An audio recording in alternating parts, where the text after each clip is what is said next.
But ladies and gentlemen, welcome back to the most British of all mysteries.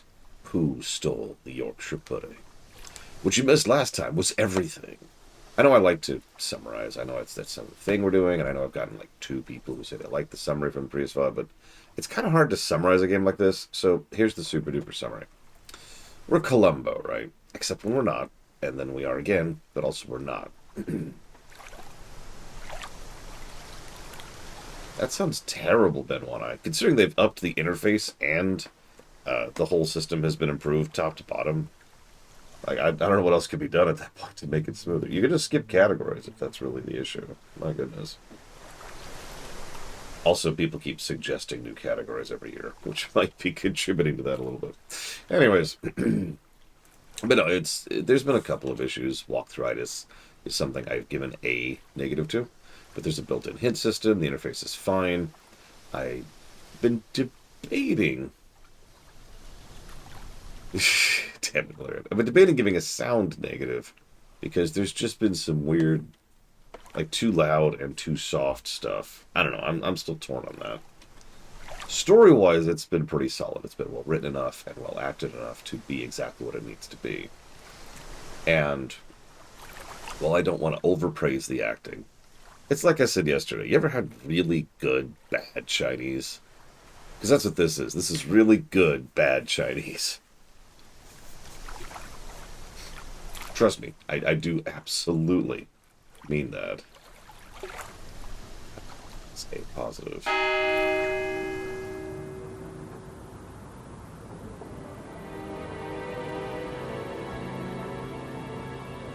Okay, so hang on just a sec. Let me make sure we're where we should be. Okay, yes. So, let's go talk to Paul.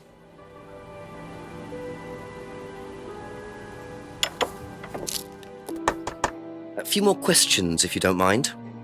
Alright, so... Hang on a second. The mask is from Monarch Costumes. Doesn't know where the bag is from. Aha. Do you visit Monarch Costumes a lot? No, I used to go in there occasionally. Why? But you do know the shop. Yes, of course I do. You see, Paul, I thought you said you didn't know where this bag was from. Well, maybe I do. This was used to put over my head, Paul, by a mugger. Would you like to tell me something? Are you suggesting that I had something to do with your mugging? Did you? You really ask the most ridiculous questions. Of course I didn't. So why did you lie about the shop? Well, I didn't have anything to do with your mugging, Inspector, but I might know somebody who did. Go on. Did Ryan mention Jason to you, the cleaner? Unfortunately, Ryan at some point told Jason that the DVD mustn't be removed from the site. So, when he saw you take it, he simply thought that he was doing us a favor by getting it back. He isn't exactly what you'd call one of Darwin's best examples. So what's on the DVD that's so special? All right, it was something I did myself, a little stunt I pulled to amuse the students. What kind of stunt? I pretended to steal from the students. I emphasize the word pretended. The students knew all about it afterwards. Everything was above board. Steal from students? Why? We were doing a piece about pushing the limit, so I decided I would show them how it was done. Oh, don't look so serious, Inspector. I returned everybody's things immediately afterwards. No harm done. And when was this? Last year sometime. At Third Eye or Atlas? Third Eye, I think. And this was before or after Liam died? Well, since you'll probably find out anyway, it happened to be on the night that Liam died, as it happens. Before you ask, no, I didn't steal from him. Do you think it's a good idea to encourage students to steal, Paul? I wasn't encouraging students to steal. Policemen are so literal. Life is shades of grey, Inspector. Much as the Force might like it, it doesn't divide neatly into blacks and whites. Now, if you don't mind, you're going to have to excuse me for a moment. You know where the door is.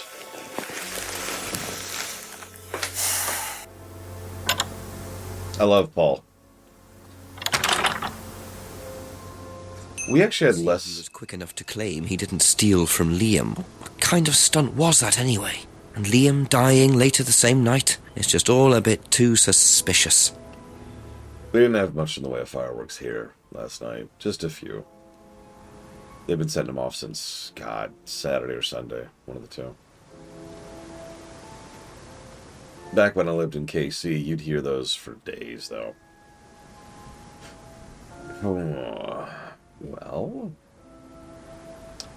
let's scooch back up. Let's see if Ryan's done yet.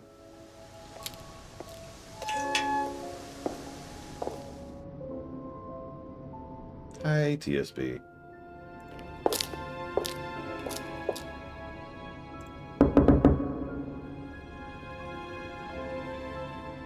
Honestly, most places I live tend to have quite a bit of fireworks action. This is kind of the exception to that. It's part of why I think it's strange. Especially since it's snowing out. I suppose that might have been a motivator, but in my mind that just makes it safer. Yeah, do leave immediately, Inspector. Is Inspector a formal rank in British police? Because it's not here in the States. Inspector is just a role that you get, regardless of your rank. Now, Detective, that's an official rank.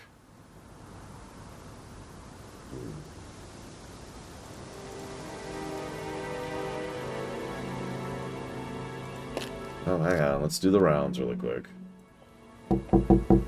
A few more questions, if you don't mind. What do you know about Paul Rand? Paul the Slime. You've obviously met him then.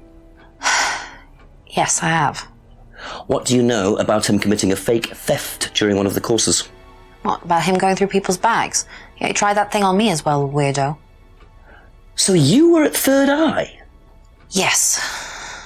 Yes, I went there for a few months after college and I left because I hated it. And I didn't know Atlas was the same thing. And I went with Simon. Does Simon know that? No. I didn't want to burst his bubble, so I didn't say anything. So he doesn't know you went to Third Eye? No. Ah! So is that where you met Ryan as well? Yep. Right. What didn't you like about the course? Well, it was stupid. They just made you do things to other people and be abusive just to prove that you could, and I absolutely hated it. What sort of things? Oh, just stupid things. Nasty things to prove that you could do it. It was about not feeling guilty. And it was horrible. That's why I left. And is Simon doing all of this stuff now? No, I think they had to stop because it was just getting ridiculous. I think somebody got arrested or something. Very interesting.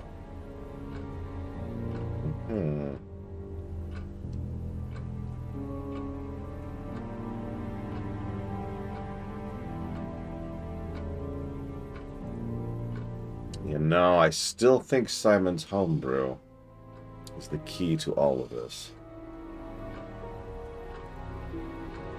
Oh, actually, I meant to ask you, Ben, how are the sites that I use for the voting, RCV, how's the site's accessibility options? Because they mentioned them, but I'm going to be really honest with you, I haven't had time to follow through on that. Good morning, Judo Joker. Yep, Simon's homebrew is the mind control device that forced them all to murder. The whole town did it. They're actually a group think, group mind.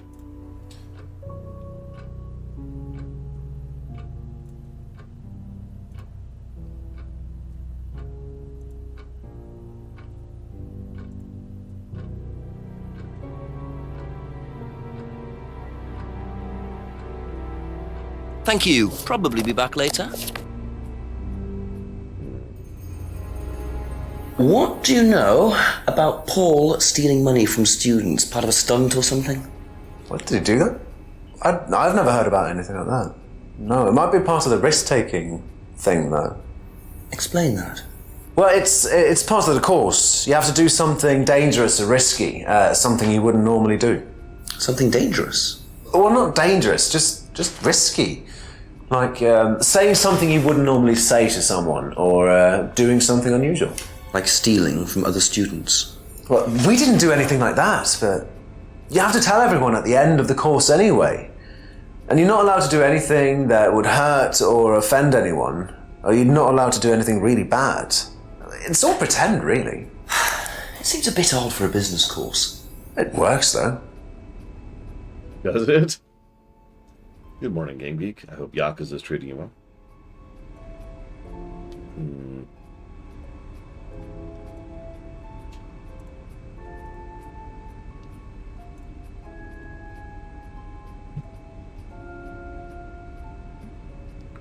That's all for the moment. Thank you.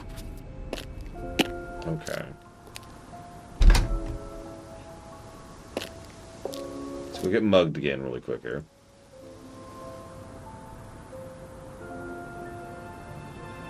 As much as I hate to talk to Rebecca again, let's go bug Rebecca.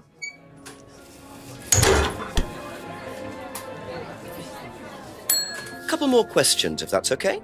Talking to the, I don't know, what monster is appropriate for something like Rebecca? A Gorgon? Oh, I know, Xavian. Like, that's... What's really funny is there are certain aspects of real-life schooling that absolutely follow these same principles. And boarding schools, excuse me. Did you know about Paul's money stealing at Atlas? Are you talking about a particular incident or just in general? It's something he did on the course. Stunt. And what did he do exactly? Oh, well, he pretended to steal from the students. That doesn't ring a bell. Paul's stunts usually involve throwing fancy dress parties with scantily clad girls or women dressed as nurses. That's his usual fetish. When was the last party he threw? Sometime in the summer. I didn't stay long. The idea of training someone to have less empathy is so alien to me. Can I just say that? Like, I get why they do it, and it is obviously like, the definition of evil. But it's just like, what? Like, all right, everyone, I'm going to train you to saw off your own foot.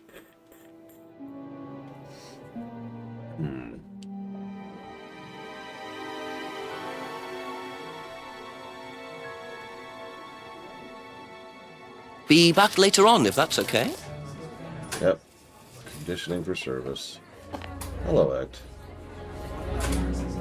Yeah, I was wondering the same thing, Xavier. You need to take a risk you wouldn't normally do. Like banging your teacher. It, sounds just creepy enough to be something I can believe happening. Hi, Act. I notice we can't bother Paul anymore. I mean, yeah, every cult devolves into a sex cult. Every single one of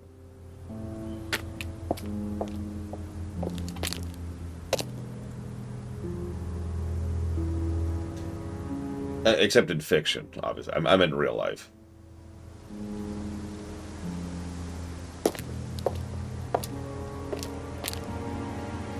It's actually logical if you think about it. Okay, this is going to sound like a strange parallel, but hear me out for a second. So, most of us, like 99% of us, we all have hormones that are all going, go have sex. Go have sex. We get used to it after a while, but it's this constant thing. Now you're in close proximity with a bunch of people, a large group of which you are probably sexually attracted to some extent or another. And you spend a huge amount of time with them, and there's a lot of intimate interactions with them, especially in very private areas, and you get where this goes. And even, what I'm trying to say is that even if there was nothing untoward or corrupt, which it's worth noting there is, but even if there somehow magically wasn't, and there was a cult that was completely above board, it is still the kind of place where sex would be happening. I can actually prove this because I have seen a huge number of those kind of hookups happen in, I guess tabletop is the catch-all term groups. You know, you've got your LARPing, you've got your pen and paper stuff, and you got your board game groups. So you've got large groups of people, or at least groups of people, who are all sharing interests, who are all hanging out and having fun, getting close to each other, and hanging out for long periods of time, and sex happens. Like it or not, it is normal. And that, again, is in a situation where everything is above board. It's just a bunch of geeks hanging out who end up hooking up, right? Then you add all of the power dynamics and the creepy, corrupt jackassery of cults. And, well, yeah.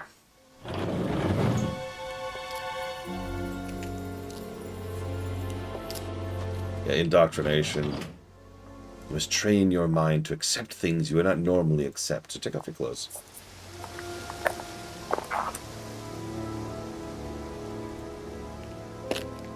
Thank you for the subject. Oh yeah, that too. You shouldn't interact with people outside the cult, so your only choices for having sex is inside the cult. And you know, as your cult master... Oh yeah, Xavion's right too. Most cults tend to try and reduce your morals. Like this one! Bringing it back to the game for a second. Remember, you shouldn't feel guilty about doing something horrifically evil. Now, I was wondering what you're doing Friday night. Come on. Silk, Song, D&D block, and 9 soul stuff.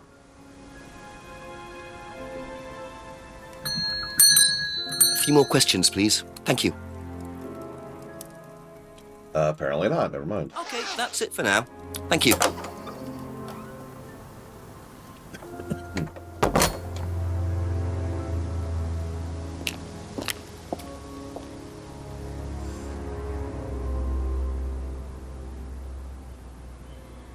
Listen, we have to have some excuse for being all horrible. Otherwise, I might feel bad about it.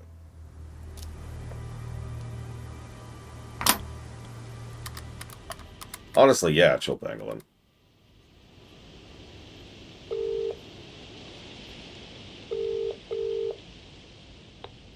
Got something useful to tell me, Jenks? Chief, I found out that Emma was in a band with Liam, the student who died last year. Yeah. What does she know about Liam? Not much. She wasn't there when he died. Well, make sure she wasn't. Find out who was there that night. Work out what night it was. Make sure Paul Rand wasn't involved. And my other phone's ringing. Call me back, Jenks. Righto, Chief. That's not helpful.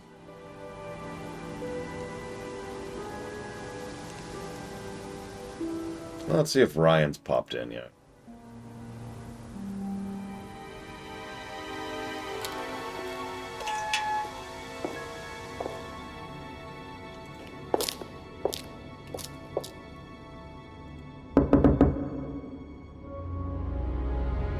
I would say yes, Act. Damn, still no Ryan.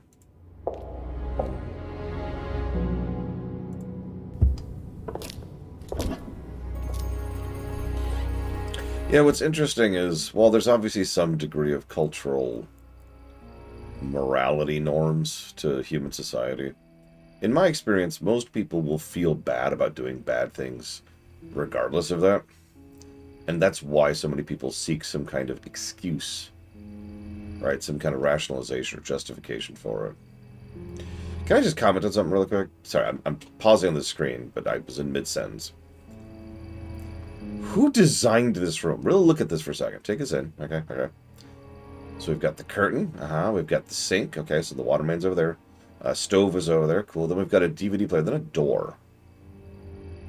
A door behind the counters, which is also next to the stove.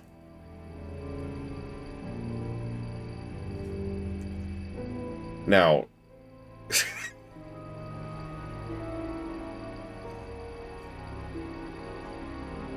oh, it's a serving window. Okay, that actually makes a little bit more sense. Okay, can we scooch over? Okay, yeah, I see it. It's a serving window. Never mind.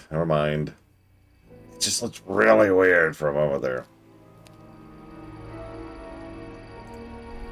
I mean, it still looks really weird. Unlike Bragwin, who looks badass. Have you seen her mohawk? My God. I mean, yeah, I know that older architecture tends to have a whole lot of converted from X into Y. Because Y didn't exist when X was built. I'm not sure what to do. I can't find Ryan.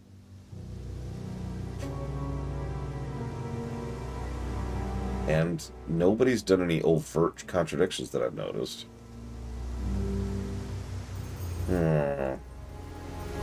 There's been a few very small bits of moon logic, so minor that I've only jotted down like an aggregate negative for everything.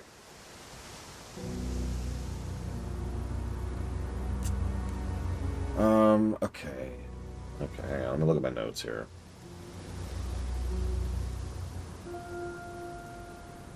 So this is the last thing we saw, which was the theft stunt.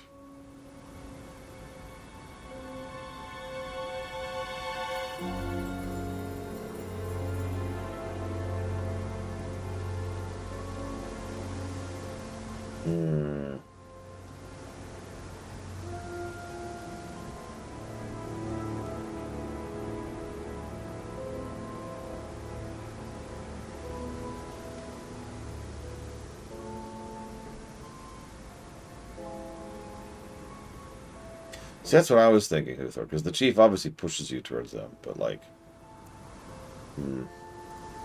let's hit Emma. Let's see if we can tease some more information about Liam. Ask you a couple more things, please.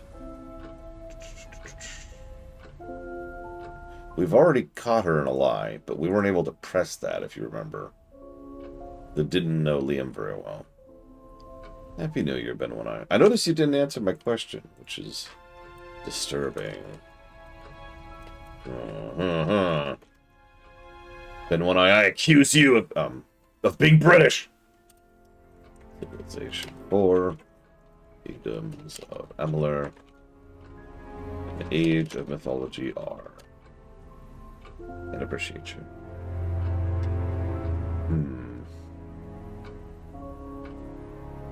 It's a full colonial.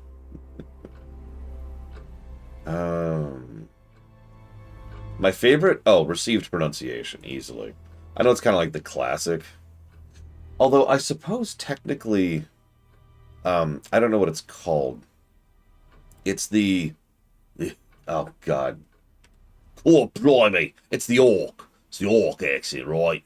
You kind of get them, the vowels tend to blur a little bit in each other. Cockney, that's it, Cockney. I love me some Cockney. It's also the only British accent I can even halfway do. So Cockney and received pronunciation are the two I really like. Yeah, Dick Van Dyke. I asked, so the site I use for the voting, I didn't have a chance to do my due diligence on this. They mentioned they had assistance for people with disability, with visibility issues. I was wondering if you could confirm, deny, or give any input on that whatsoever.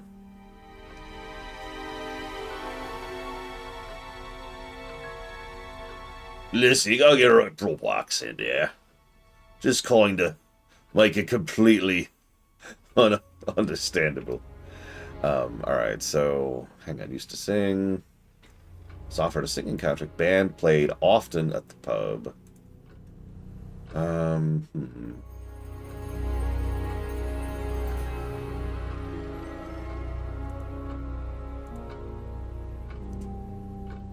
Was on a holiday the night he died.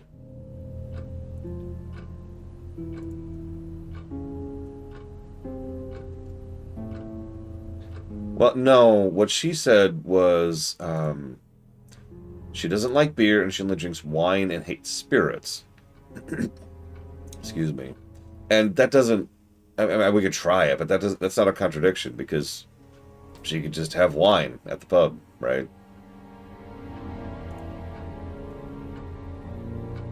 Like, yeah, see? Nothing.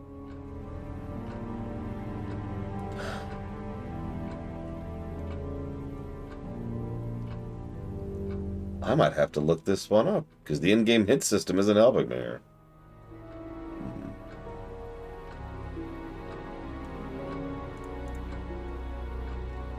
Yeah, you can also just have water. They usually have a tap, even at a pub. And let me tell you, pub food, oh, good pub food. Literally, without hyperbole, the best, like, restaurant burgers, the best non-home cooked burgers I've ever had in my life was at this one little hole-in-the-wall pub, which was near a friend's house down in Kansas City. And every time I'd visit, I'd be like, can we go to the pub? And usually they'd be like, no, and I'm like, okay. I just let it go, like, all right, we don't have to go get the best burgers ever. I don't know if they're still. This is years and years ago now. I've been to KC in over a decade now. Sure, pumpernickel, Xavion. I give up. Hi, DeQuack. Let's go ahead and scooch this along. I'm either missing something really obvious or really dumb. Or both.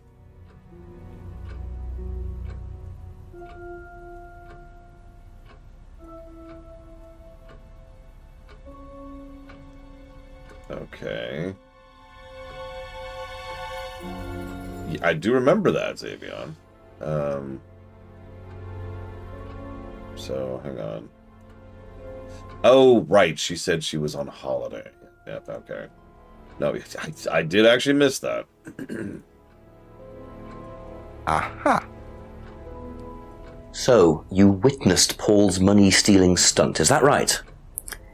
Yes. But you weren't there when Liam died. No.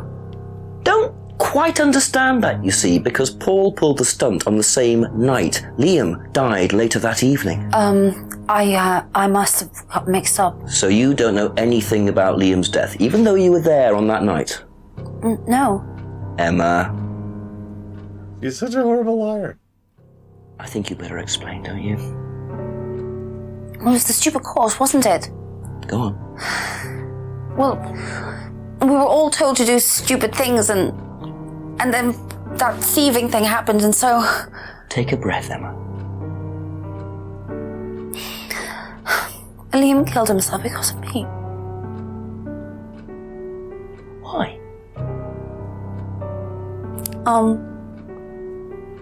Liam had a birthmark on the side of his face.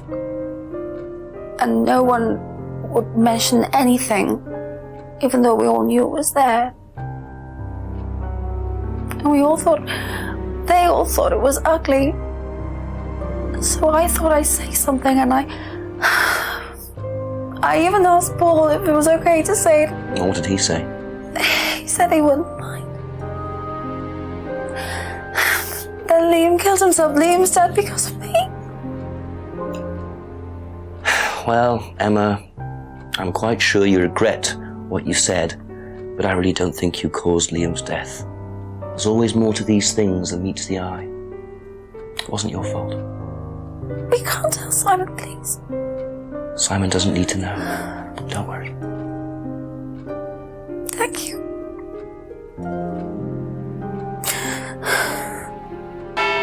Yeah, once again, I did something, and something changed, therefore I am significant. O'clock. Poor Emma.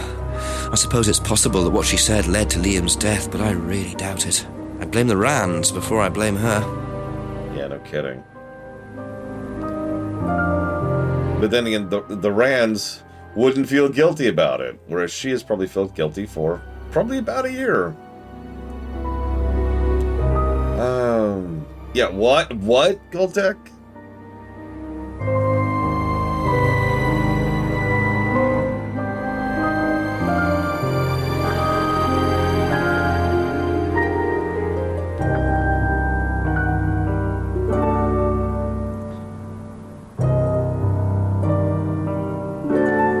Emma needs someone to friggin' talk to, if nothing else. Jeez Louise. Let's do the rounds and see if Ryan's back yet.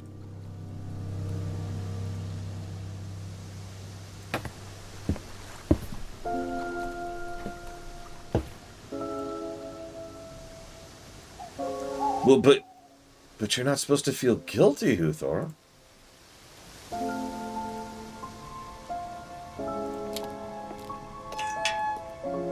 No, the problem is, I don't want to go in too much into the psychology of this, but the problem is Emma should probably leave Simon. Like, that's the most likely good outcome of that situation. But for various reasons, most people don't like to bail on someone like that. And it usually turns into a big drama thing instead of two adults saying, hey, this isn't working out, we should move on, kind of a thing. So she is currently stuck with him.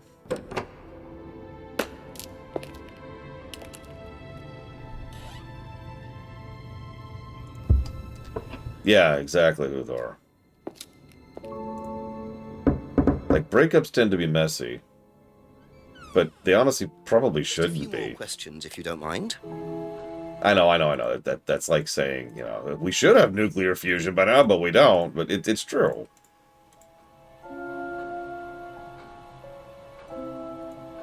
So tell me more about this doll burning.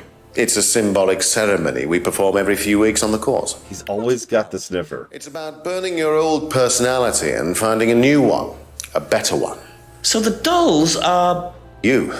They represent you from the past. Each doll has a picture of the student as a child or a teenager, and they burn the doll and symbolically destroy their old personality. It's quite simple but effective, I find. And why did that girl shout? Because it's an emotional thing. She's quite clearly become very attached to her doll. They do spend the first month with them. We tell them to take the doll everywhere with them before they actually go through the doll burning. And you believe that's a good thing? Destroying your past? Of course it's a good thing, Inspector. We're all shackled to our past, particularly you by the sound of it. Perhaps we should make a doll of you, Inspector, and burn that. What do you think? No, thank you. You're probably right. I'm not sure it would do any good anyway. I love the contrast between Ryan and Paul. Paul is what Ryan thinks he is, and super duper isn't. It's delightful. Yeah, identity destruction, Meadowlord. Let go. Your old self. Abandon your previous id. Oh, what's that? Oh, hang on. I gotta look up a quote.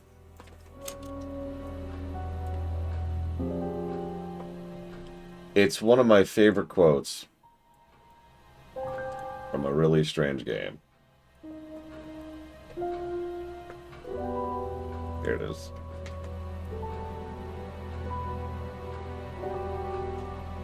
I have finally awakened the inner me, the true self. I'm able to stare into my own soul hard enough to burn a hole into my psyche. I am now comfortable enough to stare at the real me, the true self, and burn the impression into my superego.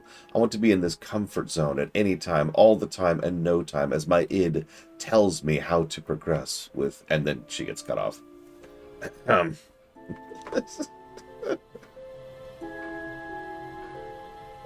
I like to whip that one out whenever I think of pop psychology.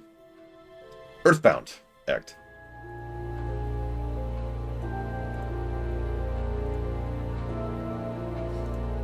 I didn't realize you were a musician. Oh, well, I'm not really a musician. I mean, I dabble a little bit. To be quite honest with you, I'm far more interested in collecting guitars. You're not in a band? Well, I did audition. I did audition a few years ago. When I say a few years ago, of course, I mean about 20 years ago. Doesn't time fly?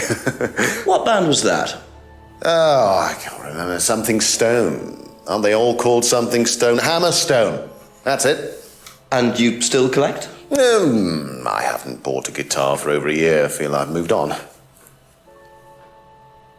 I love how he can't help but get defensive. I dabble in music, you know. Yes, Melkor Blade. The oh god, I can't think of the name of the place. The Stoic Club. That's it. Oh, this is a great palate cleanser. Trix. This is phenomenal.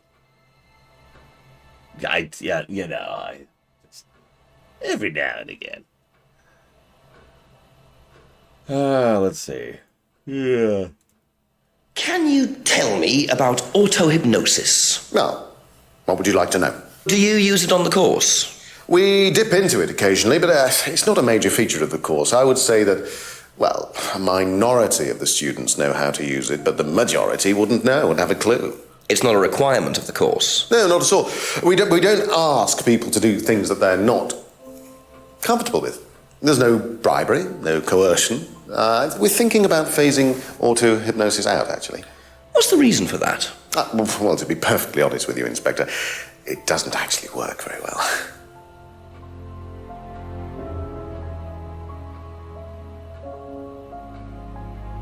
Do you know what this is?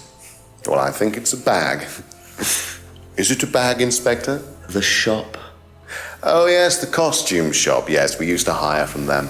For the course? Well, yes. For the course, at the end of each stage, we have a little party and we ask students to dress up or try acting out being somebody new, their new selves, as it were. Could you explain a bit more? New selves? One of the main elements of the course is learning how to act, how to be whoever you need to be in any given situation. I think you'll agree, Inspector, that business is about being the right person in the right situation at the right time. What it does, it helps them to detach themselves, become somebody new, pretend, you know, that kind of thing. It's surprising what a little bit of cross-dressing can do for you, Inspector. You should try it. Not at this stage.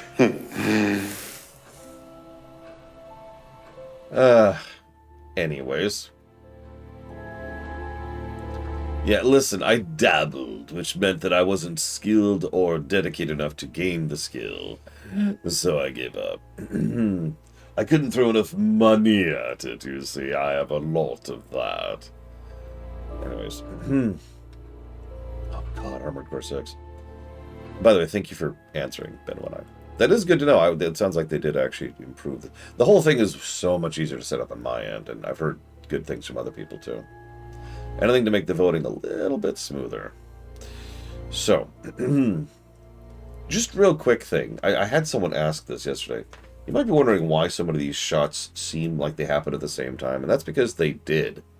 So if those of you don't know how these kind of shots go, like in real life, in production standpoint, you sit down, you're like, okay, this is your camera. You notice they have a static camera for each of these interviews. And even though it's been going across the day, across several hours, the light hasn't changed, because why would it? Because what they do is they just film all of their lines in one go. They just sit down and film. And there's probably someone off camera who has a script right there, who is just saying, okay, so here's the person's going to say such and such, and then you say such and such. And if there's any kind of back and forth, then what they'll probably do is they'll probably actually do a prompt. And they'll do it. There's a way to do the prompt so that the editing guys can just chop that out in post. It's like da-da-da-da, da-da-da-da, da-da-da-da, and they just film all of your dialogue in one chunk. It's kind of disjointing for a lot of actors, because what you end up doing is you end up filming half of a conversation, usually in one go, one giant go. And for something like this, where we keep going back and forth, well, let's just say that's why he's still sitting there with that same glass, because that's his prop. That's the prop for the shoot, is just his glass that he's got there. It probably has the same little bit of apple juice that it's had in it since the beginning, because from his perspective, it's probably been like 20 minutes, right? As he's just been setting up the apple juice.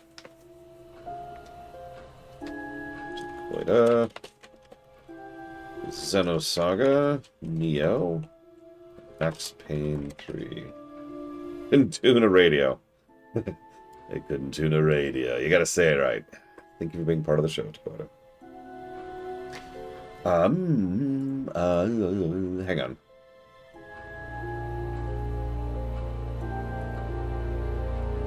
What do you know about your father's money-stealing stunt? Oh, well, yes, that was something that Dad decided to do as part of the shock aspect of the course. But he went too far, you believe. He usually does. And do you think it did have anything to do with Liam's death? No. Liam wasn't like that at all. I mean, that was just a simple, unfortunate coincidence. I mean, Liam had his own problems, but he didn't have any problems with the money shock stunt. No. I like how he keeps reaching the glass for his lips. He never actually gets there. He just keeps reaching it up. I like to think he's just smelling it, like, yes, apple juice, yes, quite. What do you know about Emma Bowman criticising Liam before his suicide? I was there, I witnessed it. Well, I know Emma blamed herself for his death. Did she? Well, she was upset and all of that, but I wouldn't blame her, Inspector. I really don't think she had anything to do with it at all. You don't think? Liam was a very confident person, very outgoing, very strong individual, or so it seemed. I mean, people are free to do what they like. Even something as irreversible as bumping themselves off.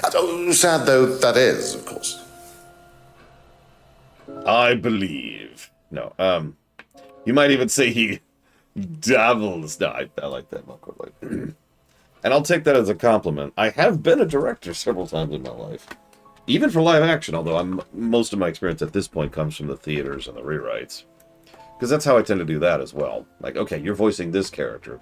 So let me go through and tell you all this character's lines in the entire work.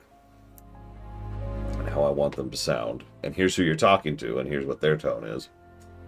Okay, so... We keep being on this Liam thing. Can we get back to Kate? Like, you've noticed that, right? We've completely gotten off the person who's dead. I'm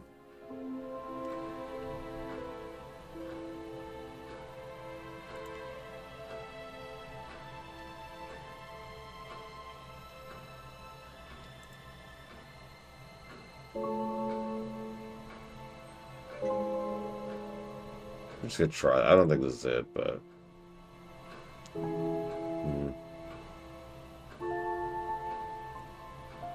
Yeah, I don't think this is it.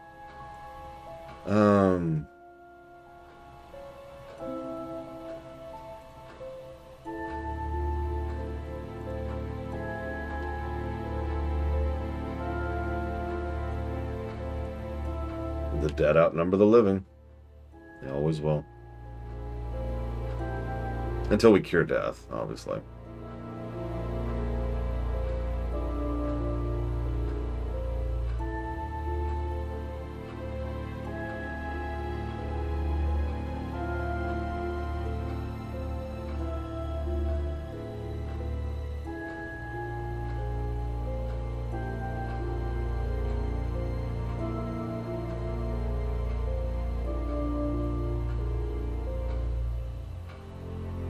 I mean, that is curing death. Obviously, you can't cure a bullet. I mean, you can cure a bullet wound, but no. Thank you. Probably be back later. Curing old age is the goal there. Well,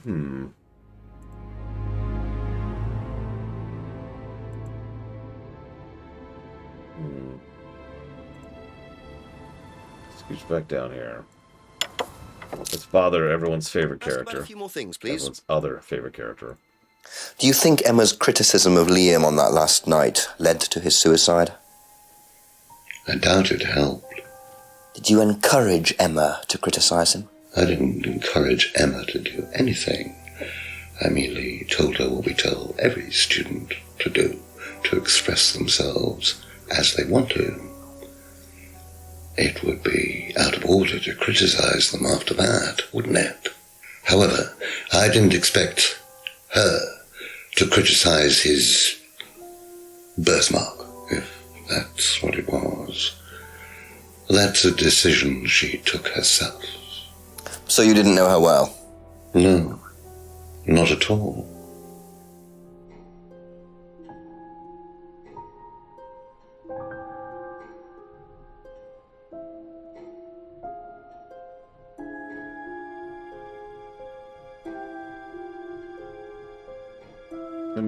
Should be there, it might have fallen into frozen already. I'll double check in a second. Here, I'll start it loading because it takes a couple minutes to load.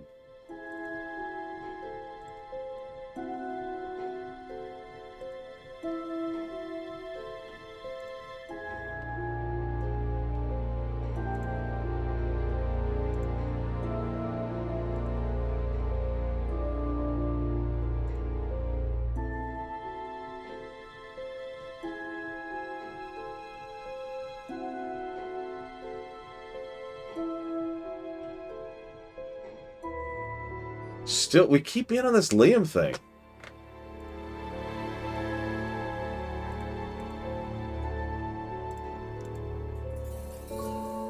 the Simon's homebrew. Key to everything.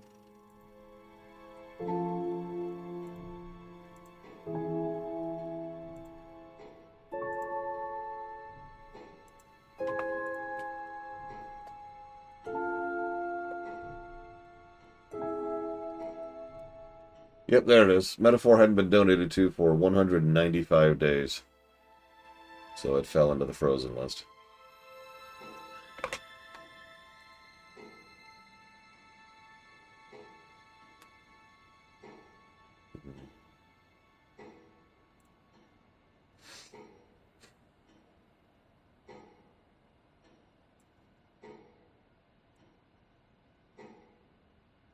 I mean, it's half a year. Come on.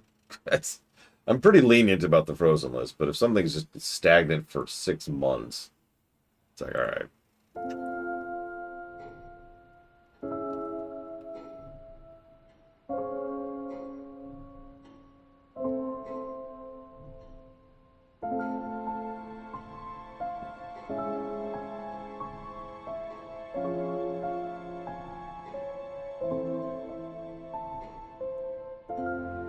See, the thing is, I feel like the hardly knew Emma thing is the thing here.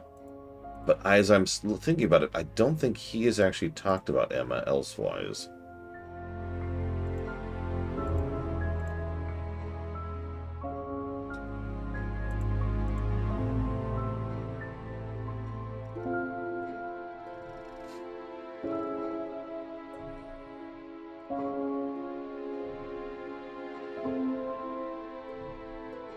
Yeah, she had a fling with Ryan.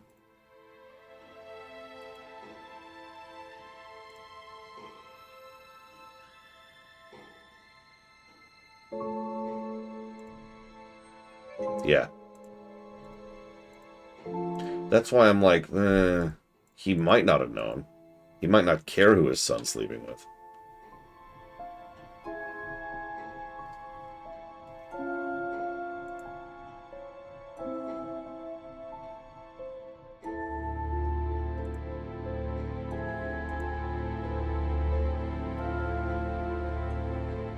So didn't see Liam after the course. Yeah, no.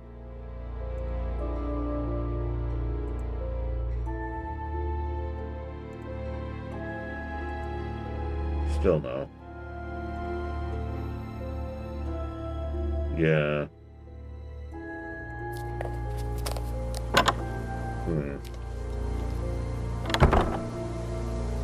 Okay.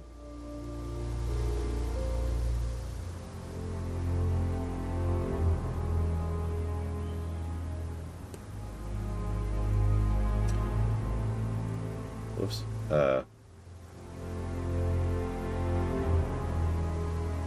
Okay, sure.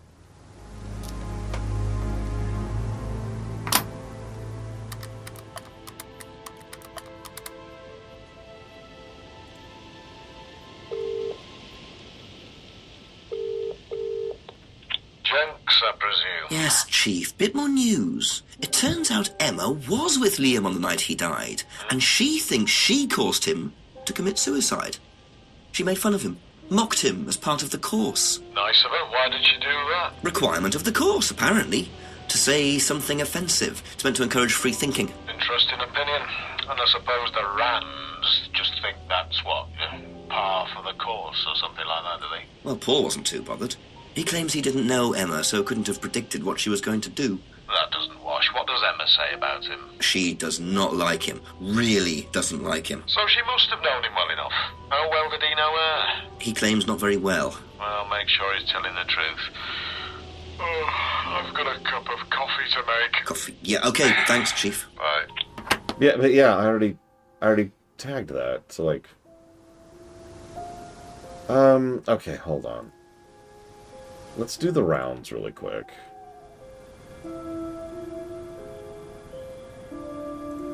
Whoops, that's not where I meant to. No, Couple more questions, if that's okay. Wait, no. Thank you. Probably be back later. I think so, Dakota. So far, he's honestly not been very helpful.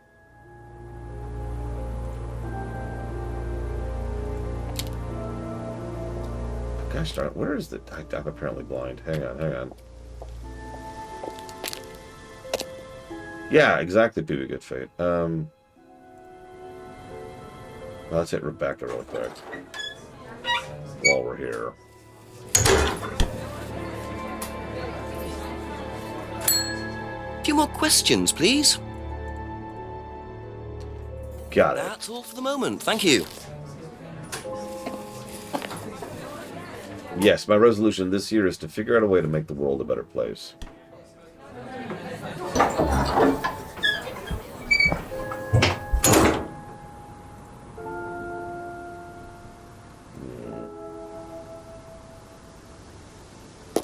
Maybe James? James should know anything about any of this, but at this point I'm just trying whomever. I guess there's also Simon. Yeah, okay, nothing. Be back later on, if that's okay. That sounds like a horrific idea, Disco. Even if I could do that, I would not. I know you're kind of joking, but one of the very, very, very few things I consider to be actual sacrosanct is choice. So, I'm good. A few more questions, if you don't mind. Jenks has promised not to discuss this with Simon. I literally can't ask him about it. I actually kind of like that. Probably be back later.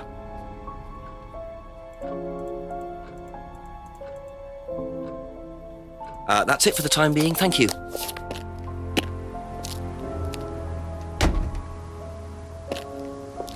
Yeah, no, that's good. I like that. Alright, unfortunately, that does mean I'm running out of people to talk to. It's got to be Paul at this point. Let's check the hint thing. What happens after an Atlas meeting? It's Paul or Ryan.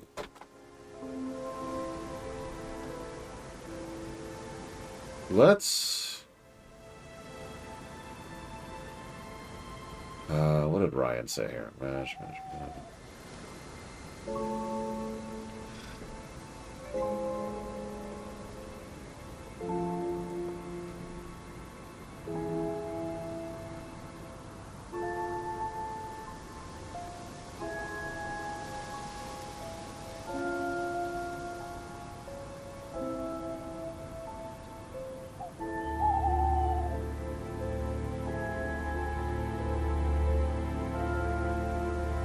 Unfortunately, there's no just press option, right? Like in Ace Attorney. The methods of progression are getting access to new item or topic to talk about, or specifically calling out a contradiction. Oh, excuse me. That's why I'm just staring at the replies here. It's like, what the heck am I missing? It's something dumb. It's always something dumb.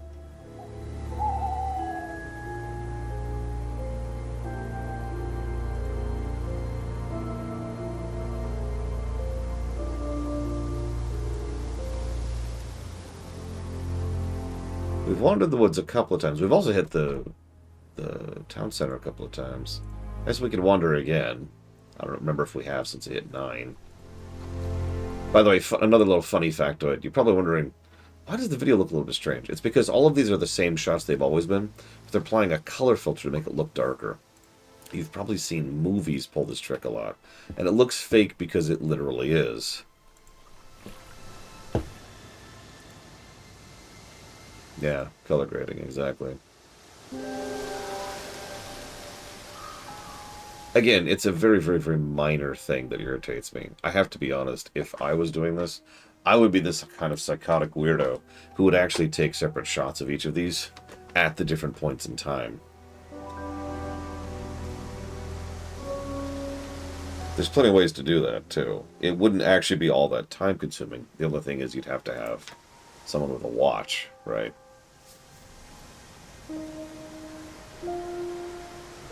Okay, hang on. 6 p.m. Let's go grab this shot. Alright, 7 p.m. Let's go grab this shot, etc., etc. And I know what you're thinking. How do you make sure you have the exact same shot? There's actually ways to do that, too.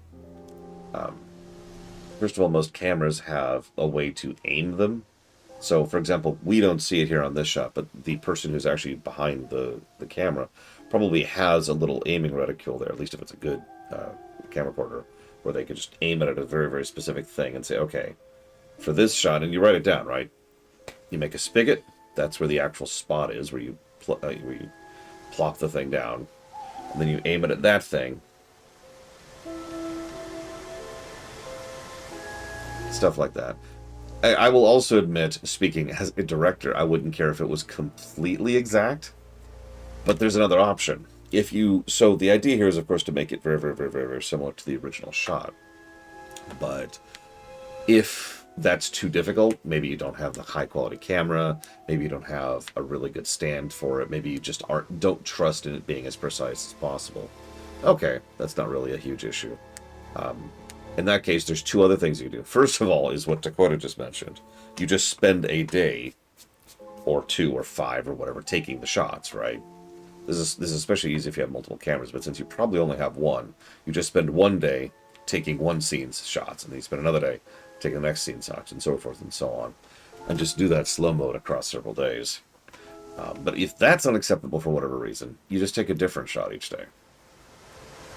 In other words, deliberately so like this shot right here, right? It's the approach to the Atlas mansion. So we've got this shot right here, which is nicely framed, by the way. Good framework. Right? Tree, bush, movement over here, a little bit more over here. Right in the center. The Atlas thing. That's good. That's good framing. Take this shot and then maybe have like a shot up over by these bushes, painting that way towards it. Maybe have a shot over here, right next to the trunks, the tree trunk, also facing it. Stuff like that, right? So each shot at each hour is a little bit different, but also still pointing at the same thing. It's another way you can do the same concept. That way you don't have to worry about them looking identical, and you still have the different shots at different times of day. Also true, Xavion. Anyways. Sorry, I apologize for geeking out about filmography, but I literally went to school for this. So...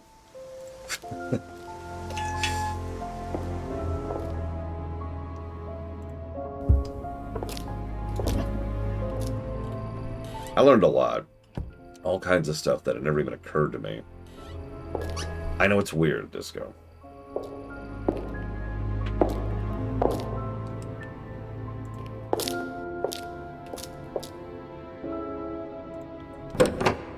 Last attempt to this room. Yeah, okay.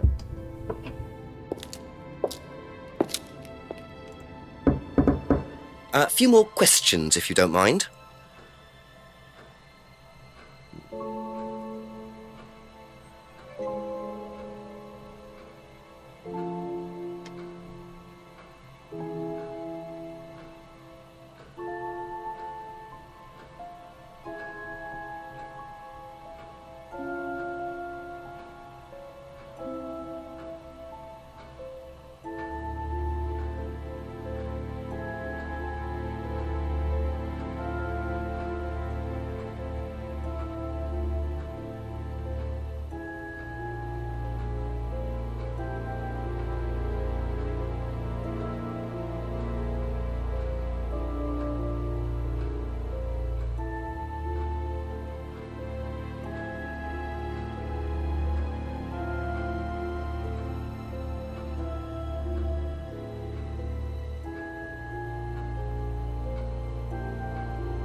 Okay.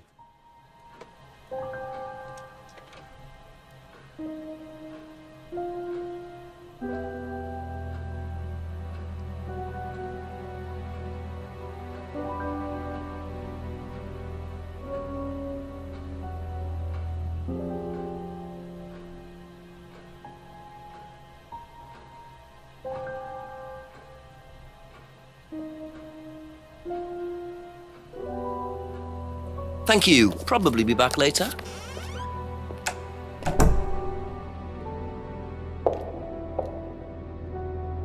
So I'm apparently a moron. You can really tell that I've not been doing this for a minute because there's something I can investigate here.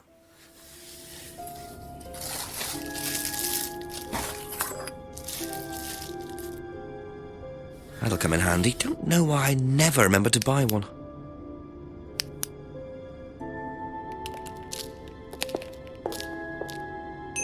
I completely didn't see the thing. I've been through here twice and I didn't even see the things. That's 100% on me. Yeah, I love how investigate means steal, by the way. But here's the funny thing. I already know where I can take this.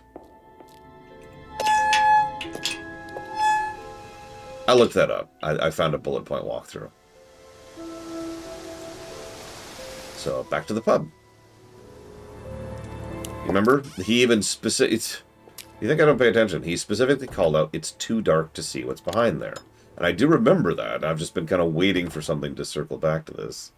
So...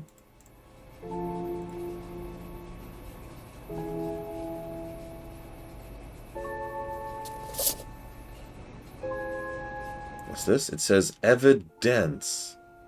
Oh my god. It's a big old thing of DNA evidence.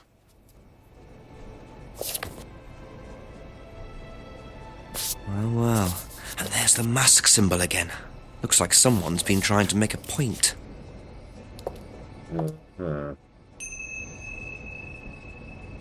Okay.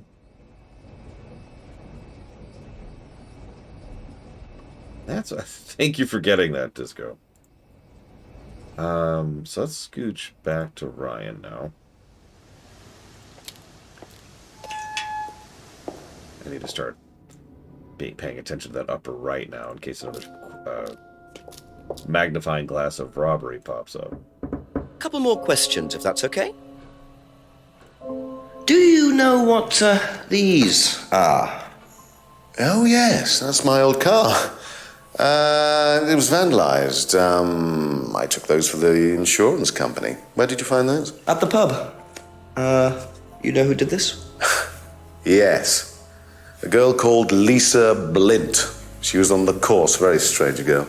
And why did she write the words devil worshippers all over your car? Well, she was a very strange girl. She had a lot of psychological problems. I'm not entirely sure, Inspector. I mean, she took a dislike to the course for some particular reason. I couldn't quite put my finger on it. And she asked for a refund. I declined. And she decided to spray her disapproval all over my car. Odd thing to spray, isn't it, though? Devil worshippers?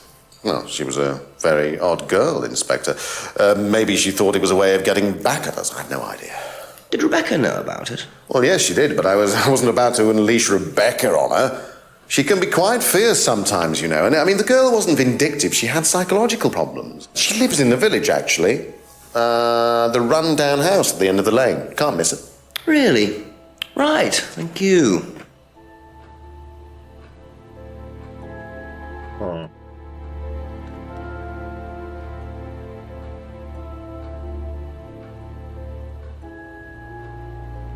That's all for the moment. I'm gonna laugh if we're about to interact with yet another new character.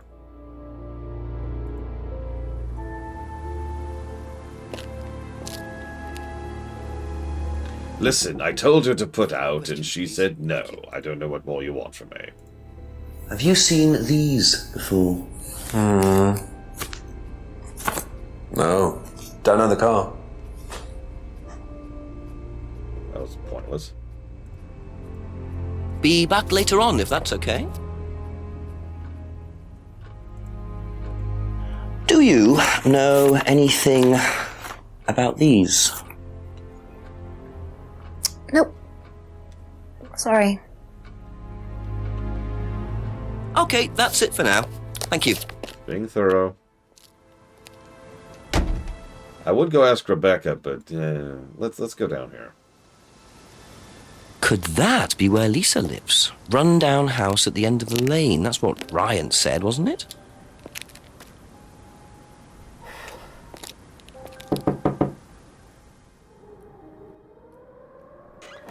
It is a new character. Is it Lisa? Yes. Inspector Jenks, I'm investigating an incident in the village. I wonder if I could ask you a few questions. What sort of incident? I'd rather come in and discuss it if that's all right with you. I promise I won't take long. But I might be back like 15 times to ask you about a new thing every time I find a new pen. Oh, look, I can come back later. I might not be here. What did you want to ask? I just wanted to ask you, did you know Kate Vine? No. Right. Well, I heard that you're familiar with Atlas, the life skills training company. What do you want to know about Atlas? Well, I heard you reacted badly to it. Of course I reacted badly.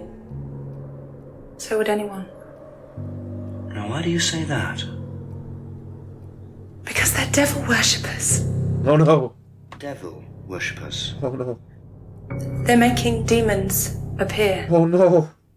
They're tricking everybody. Oh no. They're getting people to join up. Then they're putting demons inside them. It's the Mage Tower all over You again. can see them. See who?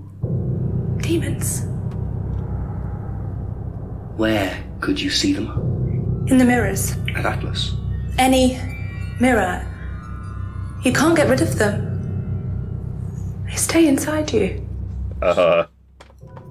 How did you get rid of them? I didn't.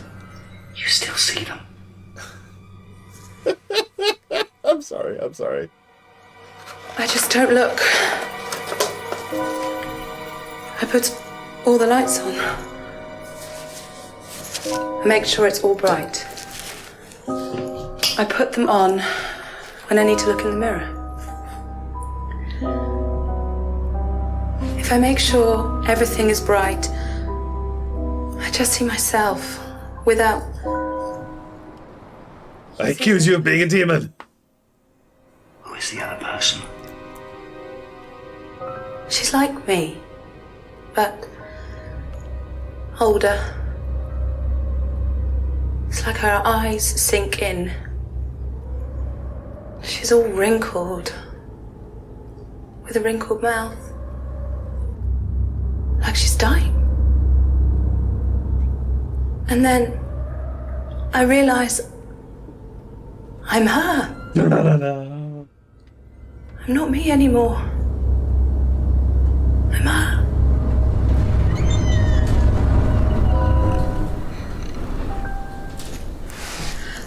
I'm sorry, I have to go now. I'm sorry. Okay. I'm sorry. Bye.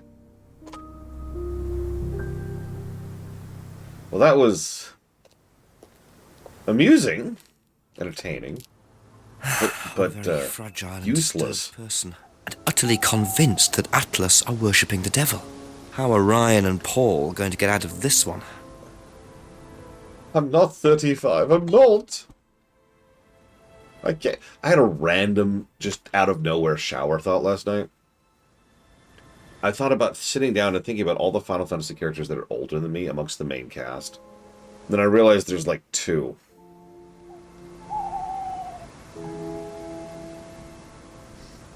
And they're both from the same game. Anyways,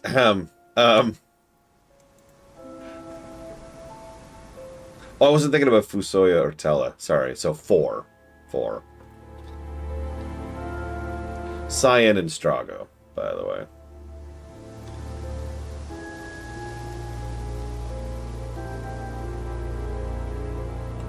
Is Galuf older than me? That's a good question. That's right, I'm young. How old is Galuf? Oh, Galuf is older than me, you're right. We're up to 5, we're getting there. Also, this is doubly funny because that means all of them are from the SNES RPGs.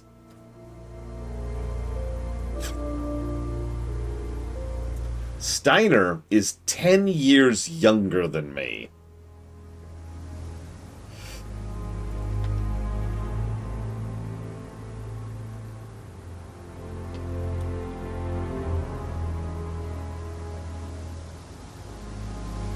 Aaron. And looks 20 years younger. Yeah, the dude, he's got the skin. Yeah, all the Sids are super young too. Aaron's 35. Like, he's a youngin'.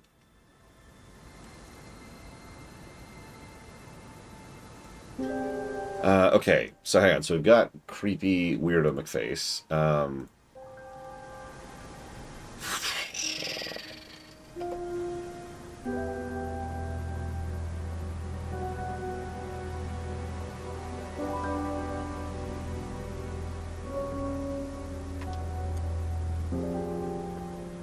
I think Lusamine might be older than me.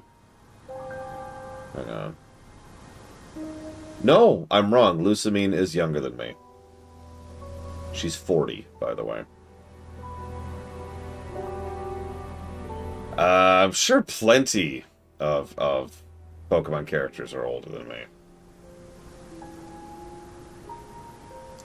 And yeah, I wasn't counting. What's his face? I can't remember his name. Z or something like that. Weirdo McWeirdface. I want to talk to Simon the most. Let's go talk to Simon about this. Hey Simon, what do you think about devil worship? Yes. Ask you a couple more things, please. What do you know about devil worship? Devil worship? Where? At Atlas. Devil worship at Atlas? No, there's none of that. Oh. Well. Thank Okay. you. Probably be back later. Since we're here with Emma anyways. Hey Emma. Have you ever heard about there being devil worship at Atlas? Devil worship? No. Definitely not. Who said that? It's just something I heard. Okay, thanks. Mm-hmm.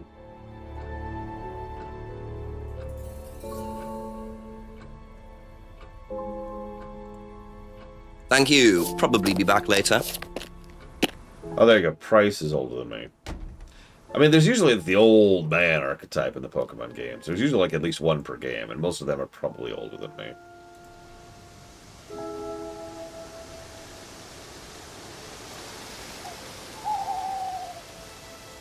Yeah, anybody 50 and up is going to be older than me. I ain't that old. And I never will be.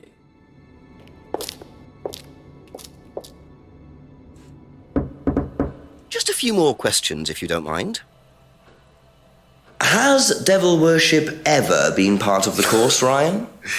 Am I correct in assuming that you have spoken to Lisa Blind? You would be. She's been telling me all about the Atlas obsession with Satanism, Ryan. Then if you've met Lisa Blind, then you will have worked out for yourself that she has a very vivid imagination. She also has psychological problems, diagnosed psychological problems, as a matter of fact. So where did she get the idea that you lot were, devil worshippers? I really have no idea. The girl is insane. She's frightened of her own shadow, bless her. She actually thinks that demons are possessing her even now. You really can't trust a word she says. So you are saying there has never been any devil worship at Atlas? I don't even know what devil worship is, Inspector. It's not something I particularly know anything about. I certainly don't recall anyone ever having worshipped the devil at Atlas. We even tried to help the poor girl by paying for some treatment, but she didn't want it. Really? It's not easy to offer someone help when they think that you're the problem. Hold up. I actually did catch something there. Where was it? Used to read about black magic and satanic rituals. Doesn't know anything about devil worship. Aha. So you used to read a lot about voodoo and satanic rituals, but you don't know anything about devil worship? Well, obviously, I just meant we don't worship the devil. We're not devil worshippers here at Atlas, Inspector. Ridiculous. But the point is, Ryan, that you claim not to know anything about it, but admitted you were obsessed with it when you were younger. Are you sure none of that made its way onto the Atlas course? And that Lisa isn't basing her beliefs on anything within that course? Lisa isn't basing her beliefs on anything other than her own imagination, Inspector. Look, we do use some techniques that some students find difficult, disturbing. We encourage them to see things differently, that's all. And some people simply aren't up to that. Some people, like Lisa, that's why we introduced the aptitude test. What's the aptitude test? This. Oh, ho, ho, new thing. I happen to have one right here. We ask students to fill in an aptitude test, medical history, psychological issues, that kind of thing, any medication that they have used in the past, any medication that they currently are using. Here, take a look. Basically, it's just to try and make sure that we don't get another Lisa. Has it worked? Oh, touch wood, so far, yes. Can I keep a copy of this?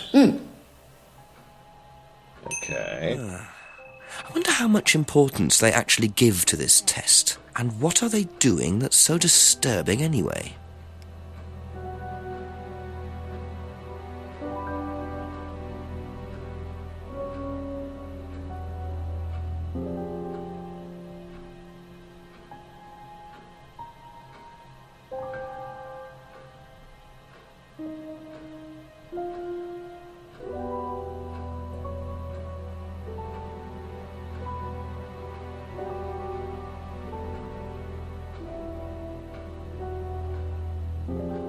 What are you talking about, Colgram? Of course. We're a cop. Yeah. Hey, psychological and medical history in order to attend a business class. Sure. That's all for the moment, thank you. Well, hang on. Let's make the rounds.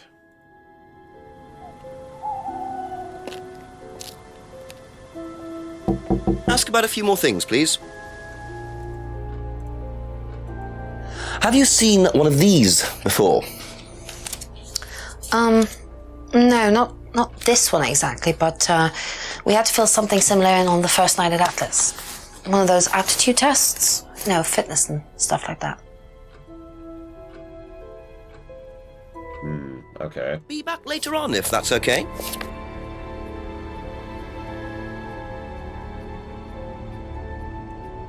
Did you do a test before you started at Atlas? Oh, yeah. It was all just questions about if I had any illnesses or mental health problems or stuff like that, But they didn't actually ask for any proof, so I could have lied through your teeth on that one. Don't think they actually checked. Interesting. That's it. Okay. That is interesting to know. Thank you. Probably be back later. Alright, let's scooch down to Rebecca.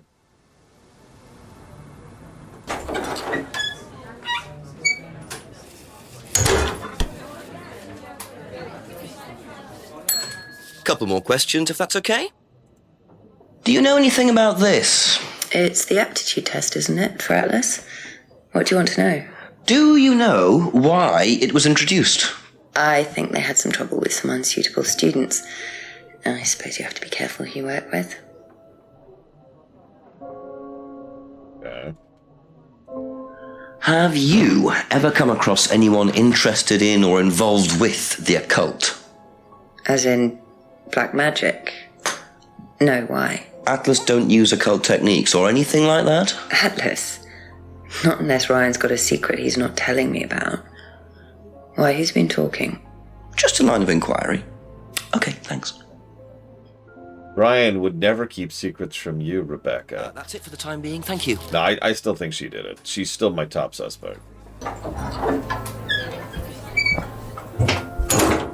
If you're wondering, I have 3 reasons for that. Actress, motive, and meta. Let me line this up for you. One of the classic techniques, because it works, because it's a good technique, to get someone to not suspect someone, is to just de-emphasize them. You'll notice that all this stuff about Liam and the course and all of this horrible stuff with Ryan and Paul being this dude, and it's all just intended to... It's all intended to try and get you thinking about everyone else. You'll notice none of those threads or logic chains follow through to Rebecca. That's how you de-emphasize her, right? Yeah, that's another thing. You don't also it is considered poor form to introduce the actual suspect, that's to say the person who did it, pretty far into the narrative. You want them nice up in front. In fact, ideally, you want them to be one of the first people you interact with. There's actually a term for the technique I'm talking about. It's called introduced then forgotten. A few more questions, please. Do you know anything about devil worship, Paul? I beg your pardon? Devil worship? Satanism? Am I missing something here? I heard Atlas had elements of Satanism on the course. You were misinformed. We're a training company, we're not devil worshippers. What kind of a question is that? So you've no interest in the occult? No, Inspector, I have no interest in the occult any more than I have interest in pole vaulting, cheese making, or snake charming. Anything else you want to know that I'm not interested in? That's fine, thanks. Oh no, it's hard to do, too. Because if you literally have a character who's like, hi, I'm here, and then they leave, and they're the ex-suspect, well, that's bad. You also want to drop hints. I mentioned the actress. The actress is doing a really good job of portraying someone who is just kind of off. Everyone else has been reacting to us. Rebecca is the only person who's been completely rebuffing us the entire time. And yeah, you want to keep them in the narrative, and you want there to be foreshadowing. I've talked about this before. The goal is for the reader/viewer/player to guess who it is. They might guess wrong, but you want them to at least guess, right? You want there to be some suspicion of who the suspect is. A lot of writers get way too wrapped up in the concept of trying to surprise, to shock, as if that's the only goal. But if the answer comes out of nowhere, it was the dog from across the street we saw in that one scene, that's not satisfying at that point, because it's just like, oh, okay, it was the clown. All right, what? There was this little squirrel. Okay. That's not satisfying. It needs to be something. Yeah, it was the butler's dog. It needs to be something real. It needs to be something that there are hints of. Foreshadowing is a good thing. It frustrates me how much writers and some viewers don't seem to understand that concept. Can you tell me a bit about this, please? It's the Atlas aptitude test. What do you want to know? What does it test, exactly? It's a test we introduced to make sure that any students didn't have any major personality problems, skeletons in the cupboard, so to speak. We introduced it because we had a little bit of a problem with one of the students. Lisa. You are well informed. And what do you think it was that disturbed her? I believe that the course proved to be too demanding for her. We discovered that she had one or two psychological problems and she couldn't handle it. And did you change anything else on the course apart from introducing the test? We increased the entrance age to 21. Well, wasn't much, but it's about the only thing we could do. We didn't want another Lisa. We didn't want students turning around and suing us, did we? I mean, he has literally voiced a Sith Lord. That's, if you're not aware, that's not a joke. He voiced in oh god, I can't think of his title.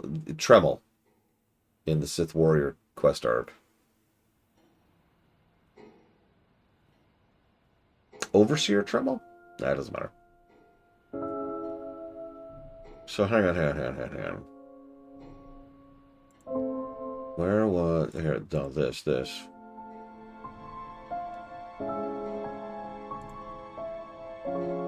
Aha.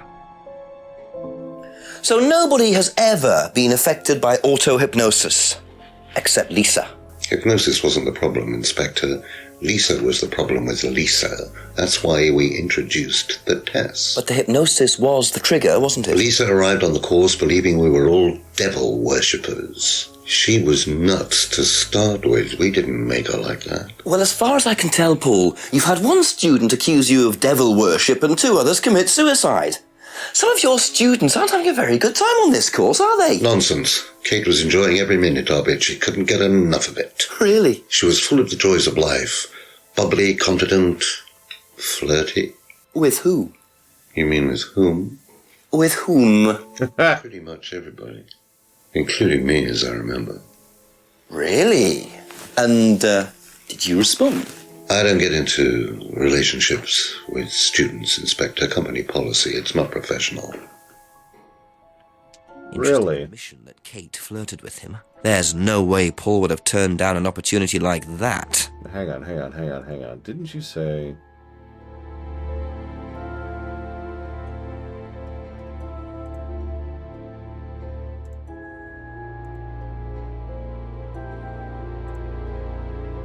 Oh, I guess I should ask about this while we're here. Do you know what these are? Yes, that's Ryan's car.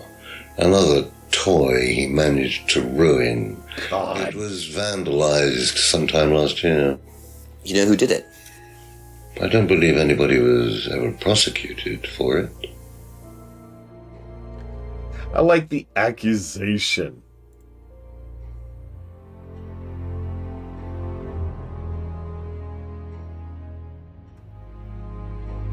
Hang on.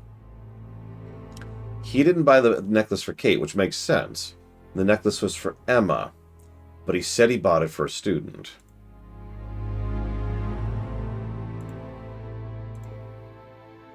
Aha! Aha.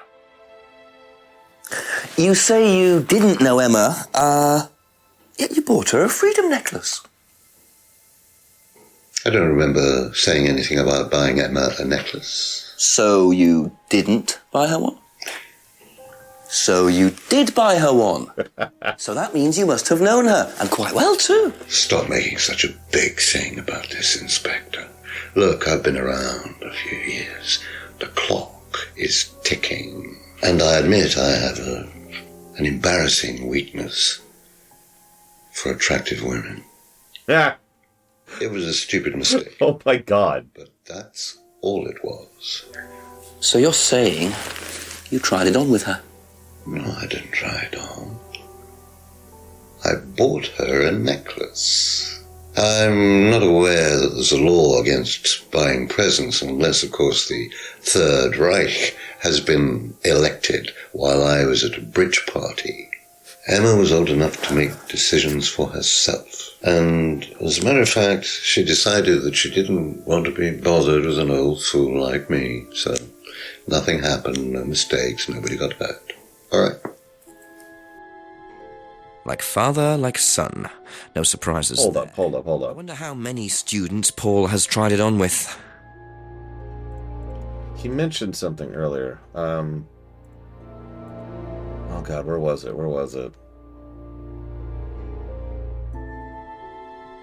This is British, yes.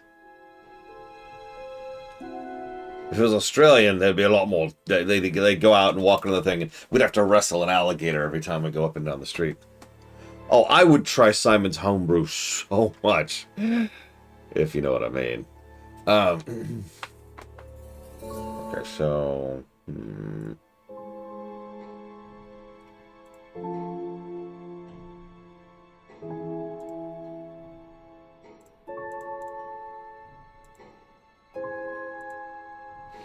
I'm gonna laugh if Simon's homebrew is actually the key to everything.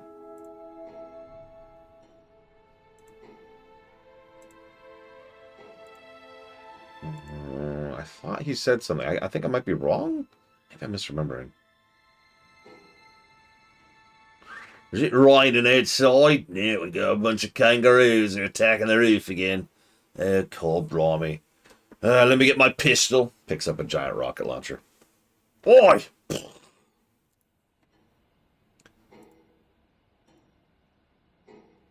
Good morning, Evo. How's your day going?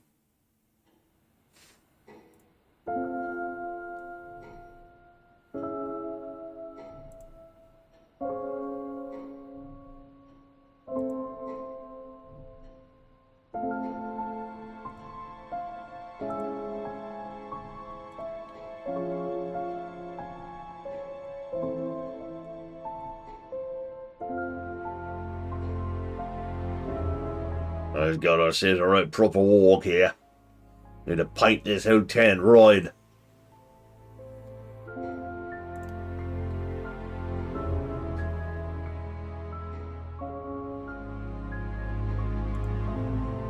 Hold up. Avoids relationship with students, tried to date Emma. Aha.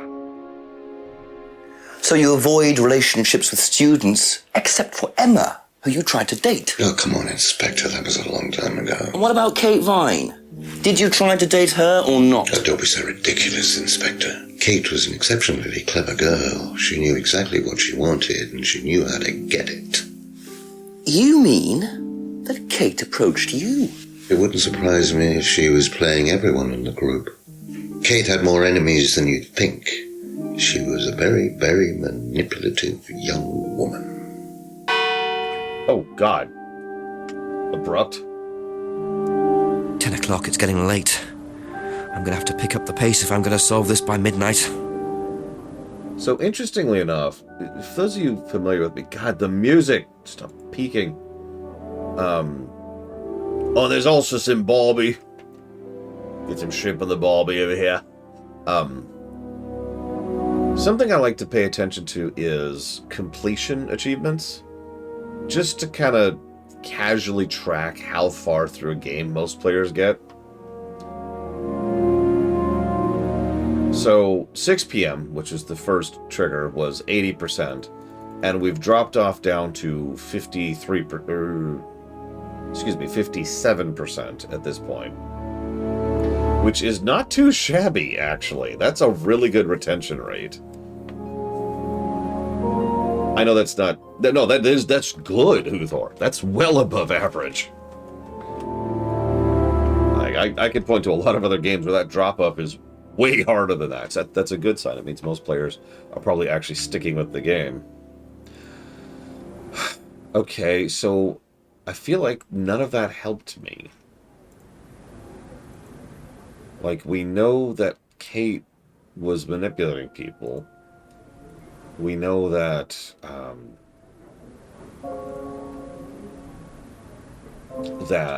know what? Let's go talk to Emma. Because Emma's apparently sleeping on it with everybody except for Simon, and I don't blame her. I wouldn't sleep with Simon either.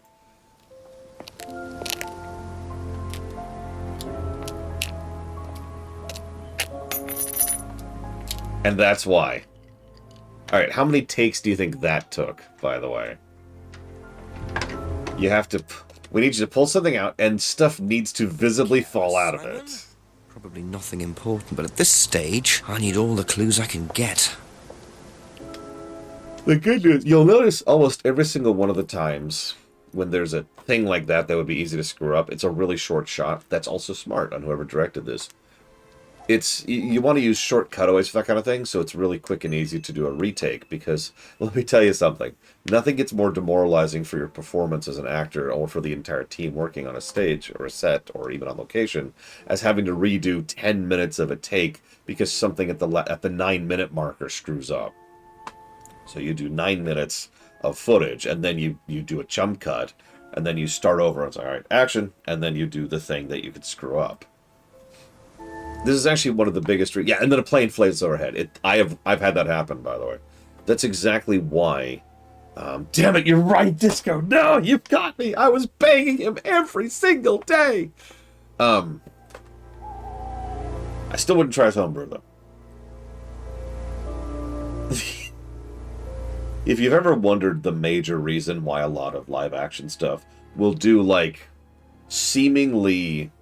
an unnecessary edit in the middle of something, like, so you've got static shot, right? Person, then they kneel down, and then the shot cuts away to them picking up something. Then it goes back to the static shot, and they keep going. It's because in real time, they just do the shot, them kneeling over, then getting back up, and then continuing, and then they zoom in on the thing that you could screw up. And that way there's less chances for screwing that up. It's basic stuff, right? Okay, so what did we just get from him? A dropped keyring and a dropped business card. Yeah, continuous takes, the whole reason continuous takes are so difficult is because if anything goes wrong, you have to redo the whole thing. It's a lack of mid-mission checkpoints in real life, right? It's exactly what it is. And there's a reason it's usually considered a marker of quality if you have a very long, good, continuous take. It's also one of the reasons why so many people will do fake continuous takes. I can't remember the name. It's a semi-recent film. It's a Great War film. Sure, World War I film. Where it's a fake continuous take. It looks like a continuous take. It actually isn't. Because they'll do things like the camera will zip behind a tree. And that's your edit point. When the camera goes behind the tree, they're like, all right, cut! And then they'll move the camera over here and then continue the take later, stuff like that. But they want that aesthetic, and there are still long takes in that as well. If I might be so bold, one of the other reasons people tend to go for the continuous take thing, or the continuous shot thing, is because there's been a lot of pushback against the over-chopped, overly edited style of things, which put me in that bundle, because I hate that crap. I understand you need to do some edits. I do. I've worked in film. But, like, for the love of God, you don't need, 13 edits to jump over a fence? I know that's like the extreme example, but it's everywhere. Okay, I need to do this up, and then this, and then this.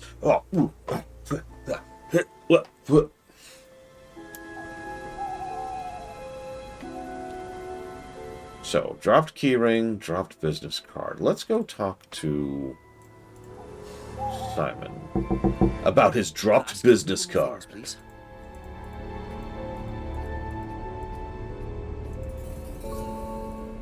I think you dropped this outside. Someone you know. Oh, this is just from some IT guy I met. I don't need it. Fair enough. I noticed some numbers on the back. Do you need these? I don't know. What is it? 1905? Oh, yeah, that's just a pin for something. It's okay, I can remember it. So not an offshore savings account or anything? No, it's not important. It's fine.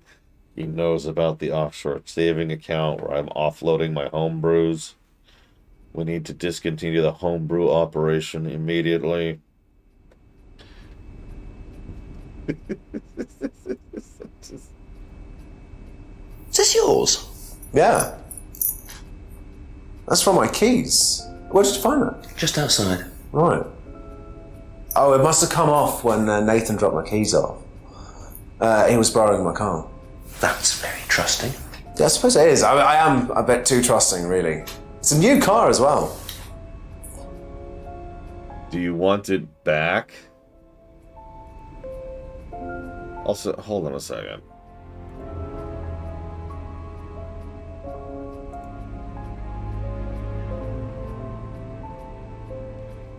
You... Aha. So the bike's the only way you can get to work, yes? Yeah. What's wrong with the car? No, I can't drive the car yet, can I? I don't have my license. Right. I got a windfall from an insurance payout. Just figured I'd buy something sensible with it straight away instead of wasting the money. What was the insurance payout? It was for a laptop. It got stolen down at Atlas. At Atlas? Well, they didn't break in. I think they just walked in and took it. The laptop was in a storeroom, but I think the lock was broken, to be honest. Doesn't sound like they're taking their security very seriously. Actually, it got a lot better after that. I think I'll check it anyway. First of all, It's been a very nice laptop to be able to buy a car with the insurance. Or a very cheap car. Might have to have a talk with Ryan about his security measures. also, yeah, laptop covering a car, but first of all, I wanted to buy something sensible, so I bought a car when I don't have a driver's license.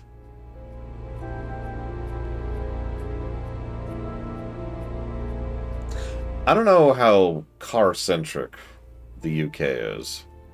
I've had my license since I was 14. Learner's permit, but still.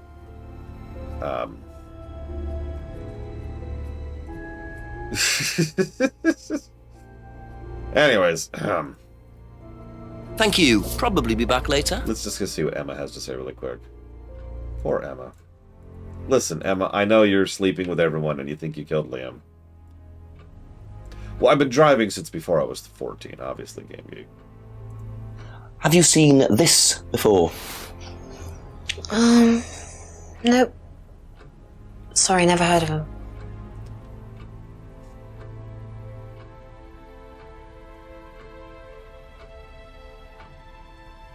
What do you know about this? This is Simon's. I bought this from him when we were on holiday. Has he lost it? He dropped it. He can't keep anything.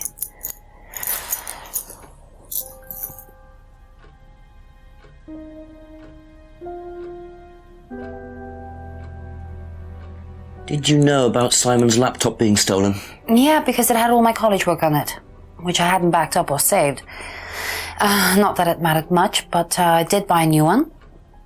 And Simon uses it now, when I let him.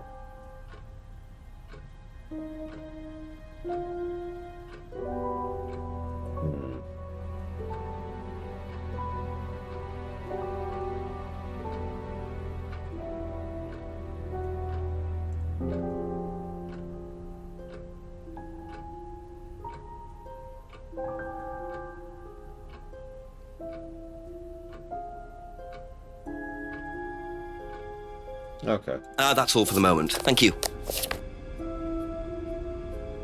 Be back later on, if that's okay. Yeah, sorry, my Simon ate my homework, and... Yeah, let's do the rounds really quick before we head up to Ryan.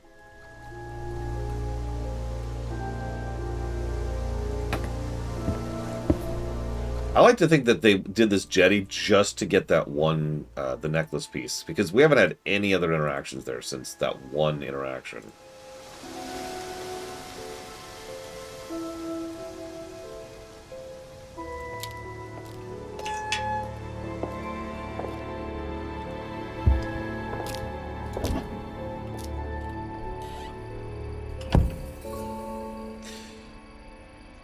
It is a nice shot. So, hang on. I just realized something else, and I'm just going to talk about TV productions for just a second, if that's okay with you. And if it's not okay with you, then that sucks, because I'm going to do it anyways. So you see... hang on. Let's go ahead and get the same shot here really quick. This... what? Oh, hang on. Hang on. I got to turn around. There we go. This shot, right? Okay. While we were here, I made a comment about how you could do the different times of the day, and I mentioned several different ways you could do that. There's also this thing when it comes to making, which is cost-benefit analysis. It boils down to how much time and effort and money is it going to take me to do something versus how much is that worth it. Because the color grading they're doing here probably took 20 minutes for every shot. It's extremely easy to do. And it takes very, very little time and very, very little effort. So, well, it's not exactly particularly difficult to take different shots at different times of days. Doing this kind of thing is a joke.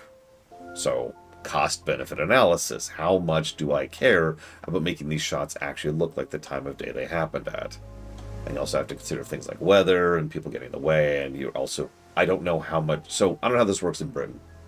If you're doing public filming, you need to have some kind of a... I can't actually remember what it's freaking called. It's a license. And that's the thing that you show to say, hey, I'm out here. I am filming a shoot. It is in this area. Everything I'm doing is above board. Blah, blah, blah, blah, blah. Right? Yeah, permit. Thank you. You need to have your filming permit. And filming permits are time sensitive. You have a permit to film from here to here. So... if they only had the one day to film the exterior shots. So I just thought I'd defend the game a little bit there, because I could see them looking at this and being like, you know, maybe we should just do some color grading on this, a little bit of post, and just walk away from it. Because some of the exterior shots with the grading look a lot better than some of the other ones. Honestly, the only reason I even noticed that is because I've literally worked at this. You can just tell the signs. And most of you probably notice, because most of you who do are probably people who've also worked with graphics design, like Uthor or Evo. Yeah, guerrilla film is something you shouldn't do. And I'm going to say it very simply. It's because, first of all, it's probably not worth it. if you get caught without a permit, the fines for doing so are more expensive than getting the permit. That's on purpose.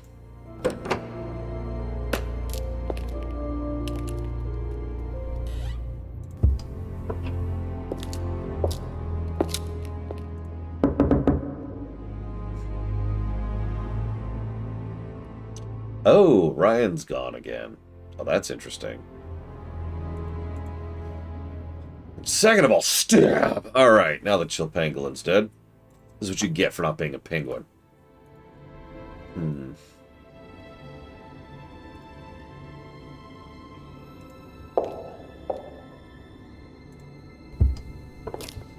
One of my favorite amusing things, most people probably don't even notice, which is why they do this, which is why they get away with this, is they want to film, and it's like, well, this film is in insert city here.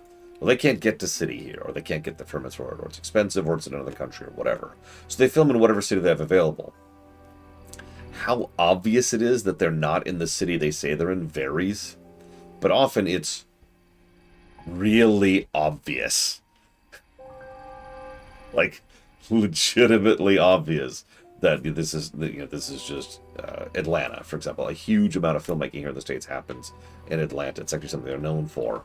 And the Atlanta skyline is something I've seen in so many films at this point in time. No matter where it is they say they're supposed to be. And yeah, it's just like, that's not... Okay.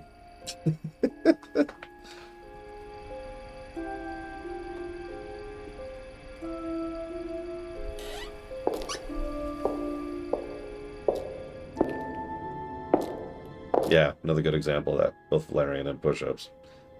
Okay, so hang on. Did I miss something in here? So, I wouldn't say Atlanta has cheap film permits so much as they have accessible film permits, if that makes sense.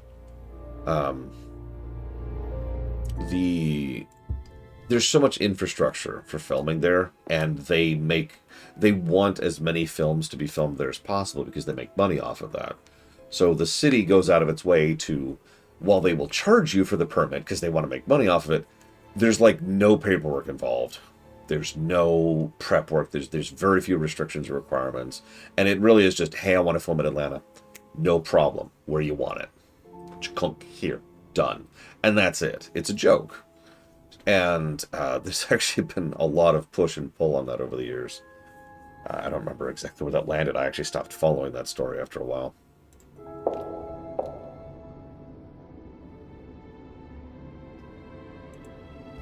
Also true, Luthor. Yeah, but yeah, exactly. You reduce the bureaucracy, and even if it's the same price, people will be more inclined because there's less resistance.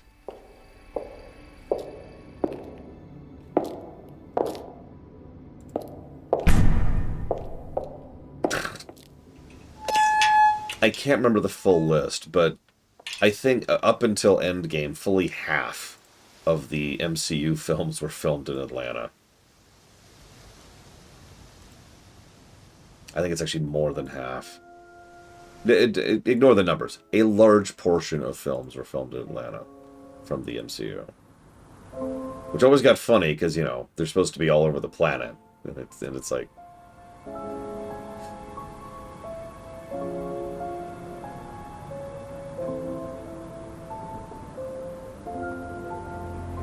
To do with it, tell him about Simon. I really don't think it's my place, darling. It is your place, here. I just don't want to tell tales. Tell him about Simon. You know what happens when you don't do as I say.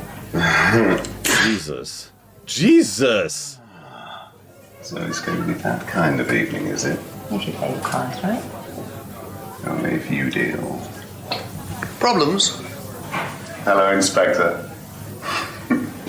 See you later.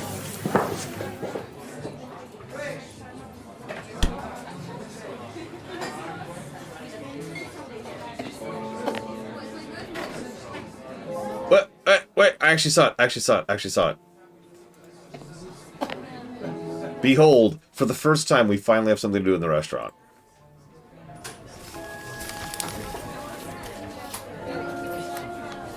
Well, it's isn't meds. that interesting? I'm not sure which meds.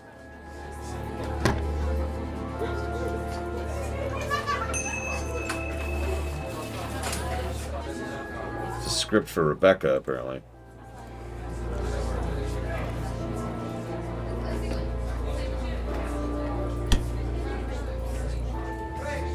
A few more questions, if you don't mind. One more question. Have you seen this before? No.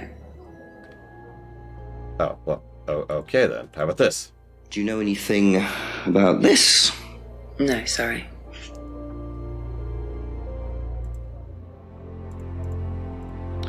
The cupboard downstairs, there's a lot of unopened stuff in it. Is there? Prescriptions. Made out to you. Oh, they're just spare painkillers. The chemist always gives us too many. He's a friend of the family.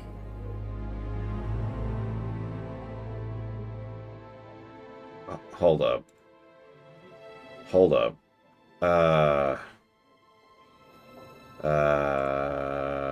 Doesn't take any drugs or medicines.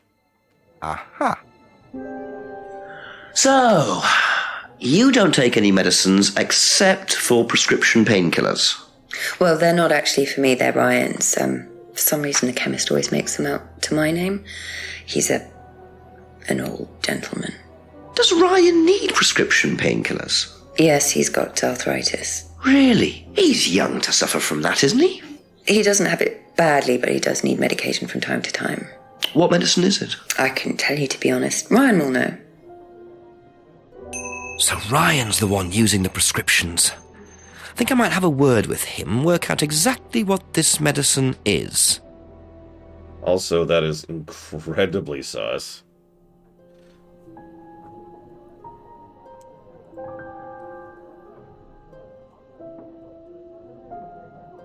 It's actually funny. I might not have noticed that so immediately, if not for the fact that multiple times after we talked to Rebecca, we, on stream kept making fun of Rebecca's, "Oh, I like to keep myself pure" line.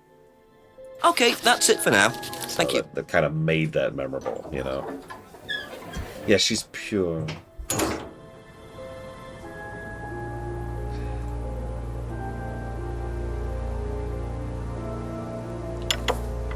Yes, we need to be in an altered state of mind so we can have more sex with you. Sorry.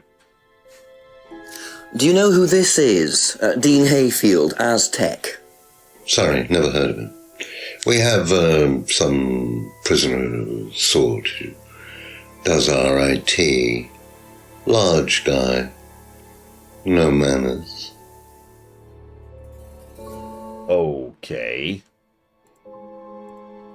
Seen this before anywhere? No. Yeah, I didn't think so. And what do you know about Simon's laptop being stolen from Atlas? No, I wasn't happy about it. What did you do about it? Ryan paid a con man to install a complicated CCTV system at twice the price that it would probably have cost. Closed circuit, by the way. Seemed to do the trick, though. We haven't had a theft since.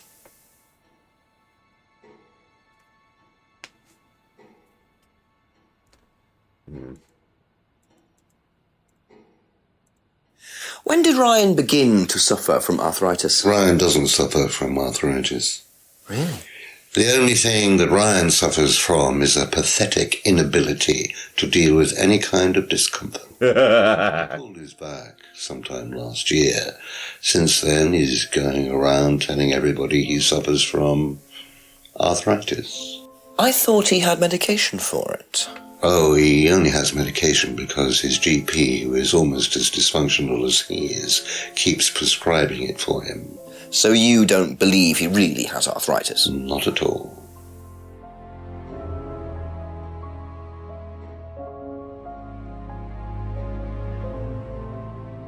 Well, we can shoot this man. We are a cop. We'll get away with it. So speaking of someone who has pulled his back more than once in his life, it's actually, everyone thinks of that as like a minor thing. Pulling your back hurts like hell. It is incredibly painful. But then it goes away. So, he pulled his back a year ago. Thank you. probably be back later. Yeah, so you want to know how much of a dumbass I am. Well, this one time, let's ignore the scenario for a second. There was a tractor. It was blocking the driveway. It needed to be in the garage. Nobody wanted to deal with it. And it was going to be this huge hassle to dump gasoline into the tractor, to fire it up, to get it in there, to get the gasoline back out, because you don't want to just leave a tank of gas in the garage. And it was going to be this whole thing. And I was so sick of the whole argument that I just pushed the tractor into the garage myself.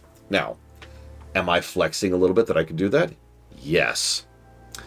Did I suffer for that for about 2 weeks afterwards because I pulled my back doing it? Yes. No, I didn't pick up a tractor. I'm not that strong. I did push the sucker, though. And I am proud of that. Tractors are heavy. But, yeah, that hurt.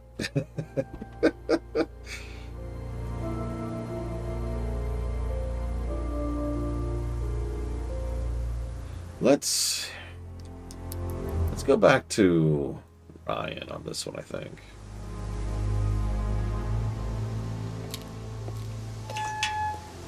Yeah, I wasn't that stupid to go. I was pretty dumb, but I wasn't quite that dumb. Yeah, this was a long time ago too. I was a lot younger and in better shape than I currently am. Very, very stupid.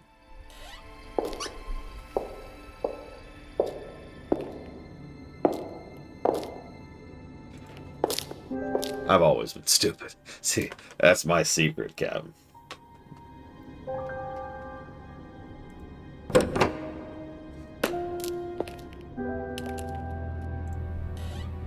I keep going into here thinking there'll be something at some point. I tried a horse-drawn cart once in my life. Couple more questions, if that's okay?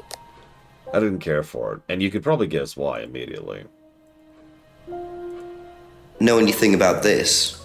No, I don't. I'm sorry. We have our own IT chap. Lovely chap, in fact. Fat and sweaty, though. It's like a double act, doesn't it?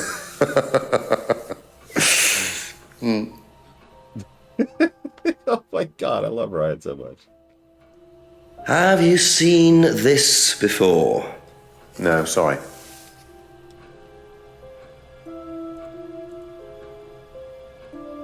Were you at Atlas when Simon's laptop was stolen? Oh, I believe I was, yes. It was taken from the storeroom in the hallway. Was it ever recovered? No, we didn't catch anyone. We're quite exposed out here. Somebody could just have wandered along the lanes, seen into the storeroom. It's not particularly secure. They could have been in and out within minutes.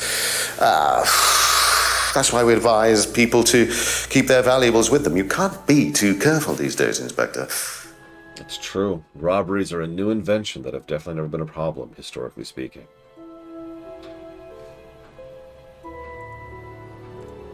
Do you know what the medicine in the cupboard at the pub is for? You'd better ask Rebecca about that. I'm not exactly sure what's in there. She tends to keep her wares under lock and key. Do you know, our wedding night was quite a surprise. Please do not elaborate. Tell me about your arthritis. Oh, you found out about that. Well, yes, I'm old before my time. You're younger than me. That's very unlucky to have it so young. Well, I take a lot from life, Inspector, and sometimes life likes to give you a little bit back. I mean, it's not too bad, it's not too debilitating. It's mainly some in my right hand, some in my left hand. It's not particularly a problem. Makes it difficult to hold small things, though. What do you take for it? I get a prescription painkiller. How often do you need that? Not often, as and when. I keep some here, I keep some at home. It's not a problem. So, hold up. Hold up.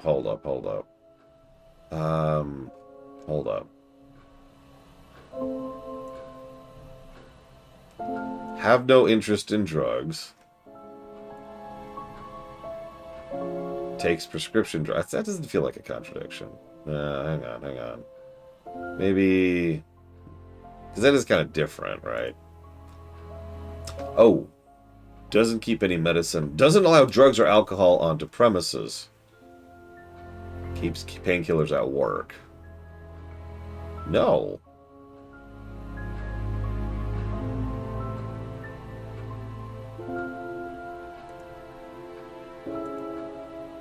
How about doesn't keep any medicine on the site? Aha. That... So, you don't keep any medicines on site at Atlas? No. Except your prescription painkillers. Well, these are not available to the students. But they are kept on site. Yes, but they're locked away. They're kept in the storeroom. Nobody would have access to them. You're sure about that? Absolutely sure. And what are the painkillers, Ryan? They're painkillers. Just painkillers. Normal painkillers. Paracetamol, codeine, morphine.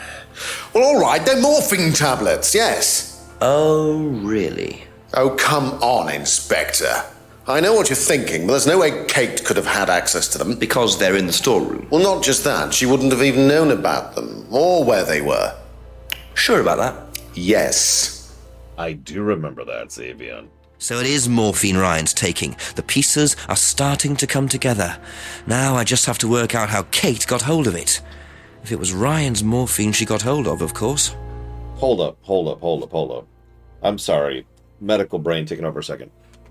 You are getting prescription morphine tablets for nothing because you don't have arthritis and you pulled your back a year ago. How many of you in chat have ever had morphine? I have. If it's not obvious, I've personally experienced that because I've been put under for surgery.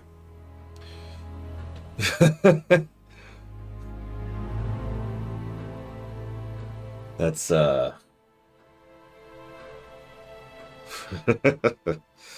okay. Yeah, morphine is hilariously addictive. It's a class 1, I think. Hang on, let's look that up.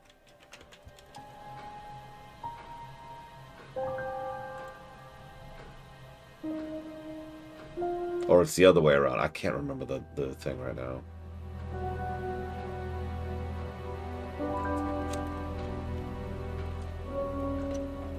Is it a class 2? I'm looking it up. Here we go. Okay, I had it flipped. But you are correct.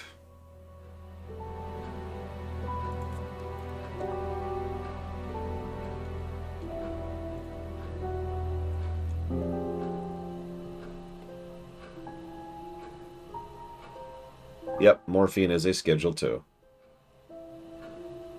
Wow. So Schedule 2, ironically, isn't actually all that bad. I'm going to go ahead and say that that's kind of weird that it's that low. To put this in a bit of perspective, things like fentanyl and cocaine are Schedule 2.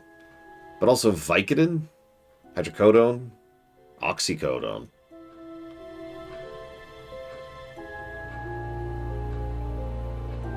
When you get up to Schedule 3, that's where you're at steroids, testosterone, and ketamine. Schedule 4 is Xanax, Tramadol. Okay, no, never mind. I'm an idiot. It really is the reverse. I was right. Schedule 1 would have been the worst. Okay, so yeah, sorry. Never mind, I was reading this wrong. I'm an idiot. So still, morphine being lower than heroin. Okay, I could buy that. Peyote. Yeah, sure. And meth. Yeah. Okay, never mind. I guess I could buy that. Why is marijuana a Schedule 1? Don't answer that. I know the answer to that question.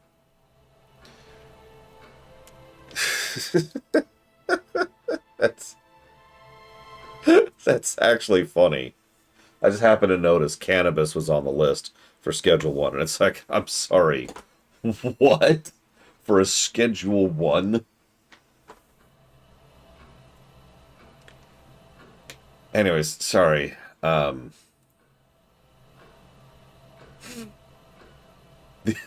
anti-marijuana thing is just hilariously stupid. Like, most forms of that kind of isms are stupid to some extent or another, but it is really funny how much propaganda has swirled for decades about marijuana, and it's like, wow, okay. Again, if I could just really quick, I know I like to repeat this joke, but my favorite joke about marijuana to this very day was one from back in like the 90s from Simpsons. I have invented a new super drug 10 times as addictive as marijuana.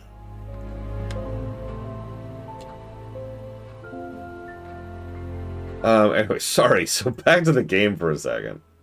So it's a secure, 10 times 0. Woohoo! It's in a secure thing, but storeroom isn't secure. Yeah, there it is. Aha. So the storeroom isn't particularly secure, yet you keep your morphine tablets in there. I thought you said no one could get access to the morphine, but they could, quite easily, couldn't they, Ryan? I didn't mean that storeroom. I meant a different storeroom. I keep them in there. Okay.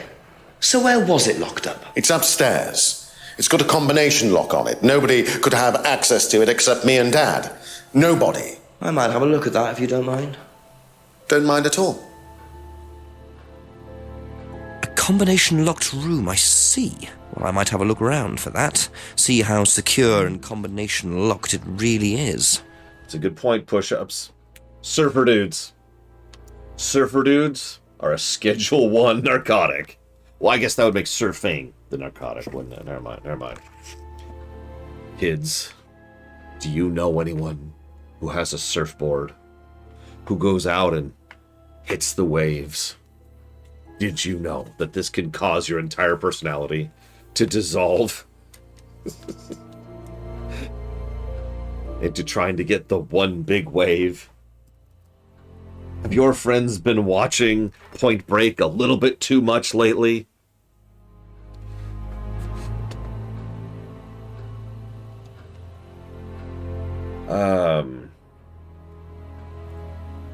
Thank you. Probably be back later. Oh yeah, we can go up the stairs finally.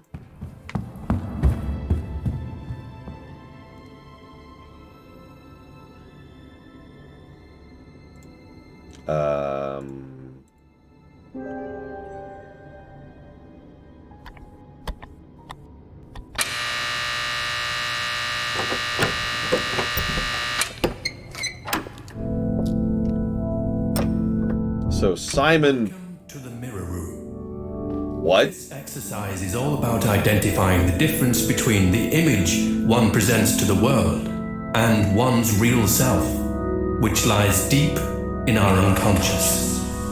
As you move through the network of mirrors, practice seeing yourself as a stranger. The more you separate from your persona, the more aware you will become of your true desires and ambitions. Chant with us. I am free from my image. I am free from my past. I am free from myself. I am free from my image. I am free from my past. I am free from myself. I am free from my image. I am free from my past. I am free from myself. This exercise involves the use of liberation masks. You have now completed Module 1. Module 2 covers boundary testing, threshold testing, and extreme testing. Please read the notes carefully before attempting the module.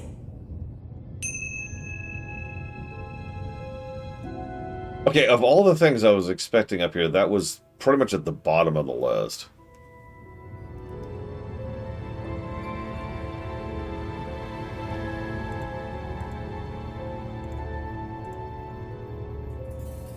Camera work around mirrors is such a freaking pain. There's a whole there's a whole science to it. Like, there's a whole book on how you do camera work with mirrors. But let me tell you, it is extraordinarily easy to slip up. Worse, it's easy to slip up and not notice until you're in post.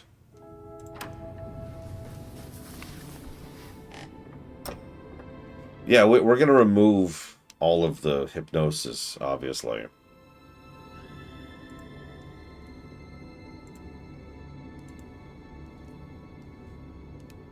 So, hey, Simon.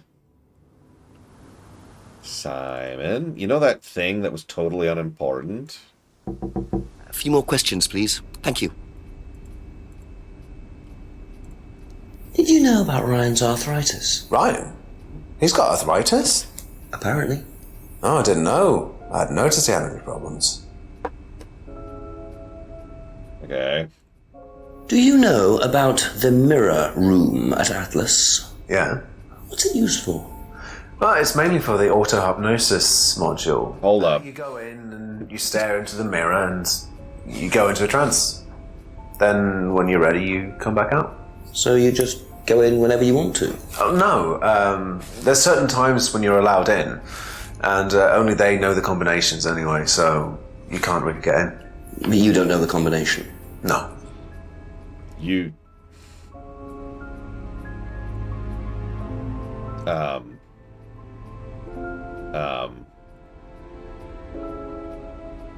Aha. So you didn't know the combination to the locked mirror room? Nope. Except... you'd written it down, hadn't you? This is the combination to the mirror room, Simon, that you wrote. It isn't a pin, it's a combination. Yeah. You see, this sort of thing makes me suspicious, Simon.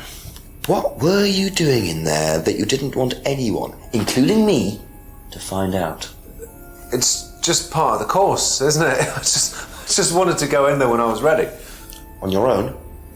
You didn't give a number to anyone else? No. Simon, there was morphine kept in that room that might have played a part in Kate Vine's death. Did Kate have the number? Yes, okay. We both went in. Together? We were trying to outdo each other. We both tried some morphine. What do you mean trying to outdo each other? It's part of the course. To see how far you can push yourself. To see if you can do something you wouldn't normally do. When was this? A few months ago. How often did you try it? Only that once. I'd never do it again. How about Kate? I don't know. Sorry. Ah! So that's how Kate got the morphine. But what exactly does this testing involve? Could this have been what killed Kate? 11 o'clock. Just an hour left to solve this thing. Wait, really? You're off the case, Halligan. I mean... Hang on. So...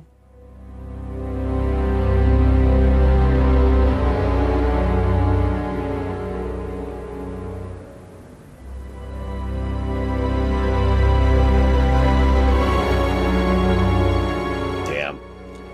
Not a lot of entries for the guy who played Simon.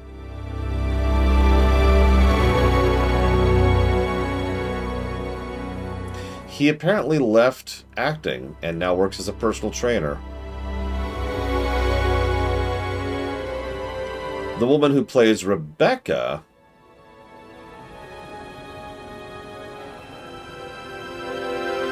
she's in a bunch of stuff, mostly television. A lot of stuff I don't recognize, but I recognize these are shows. One episode of this, one episode of this.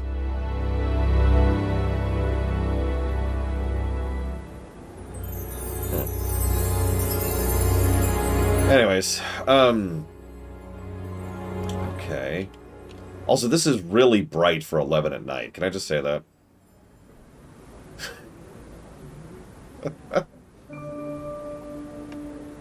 Again, I know I said I wouldn't come down too hard on the whole color grading thing, but...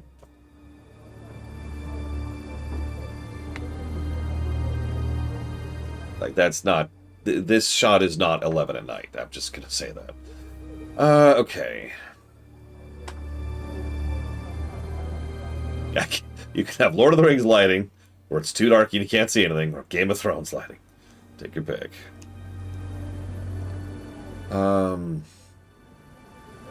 If I could have a minor role in any show, well, obviously... So let's assume time is not an equation. So... It would be pitch black at about 7 right about now. It's always weird looking out the window and it's just darkness. Anyways, so let's assume time is an equation. So if I had to pick a Star Trek show, because let's be clear, it's going to be a Star Trek show, that I could have a minor role in, I would want to be the random bad guy of the week who's on the comm for that episode. The one person they call up, excuse me, we're missing a crew member in your area. I don't believe I've ever met your species before. Is there anything in particular you can tell me about this crewman? And I would just want to ham it up, right? I just have fun with it. Just really throw myself into it and try to be as ridiculously villainous as possible. I just want you to know, crewman Pilgrim, who's the red shirt? I want you to know, crewman Pilgrim, I don't want to do this to you, but I will do anything to ensure the safety and security of my people. I will torture you as long and as hard as I have to for a secure society. And the whole time Pilgrim's like, ah! As he's being tortured to death.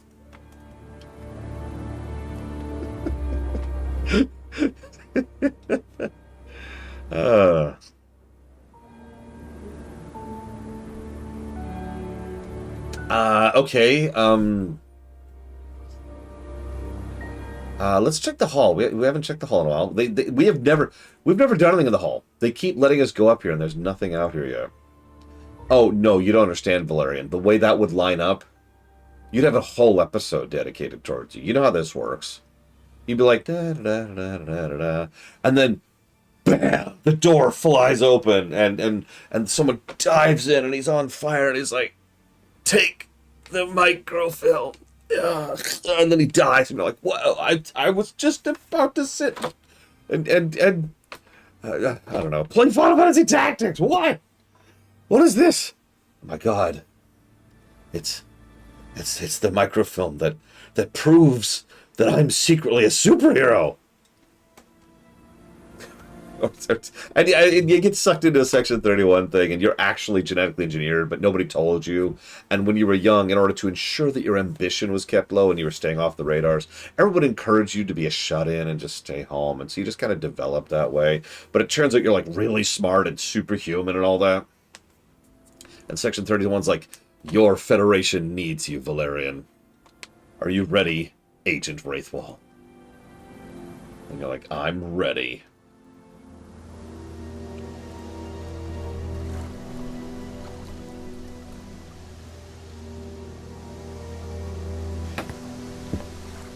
Still nothing at the jetty.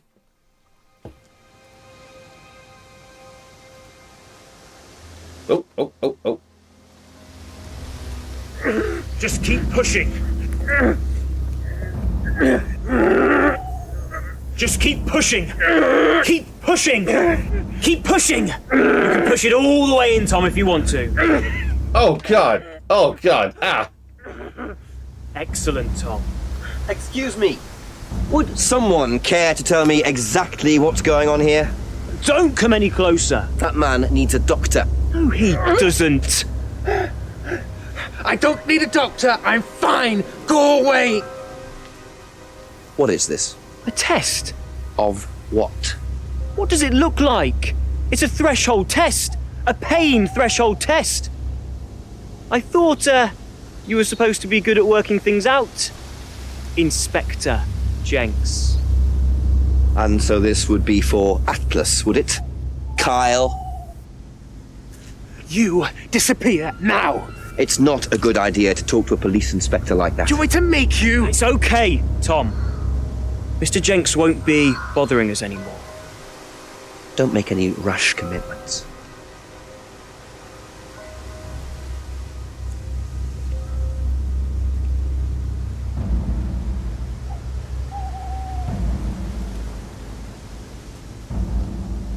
Well. You really should take more care of your things, Ryan. Is your keys, Kyle? No.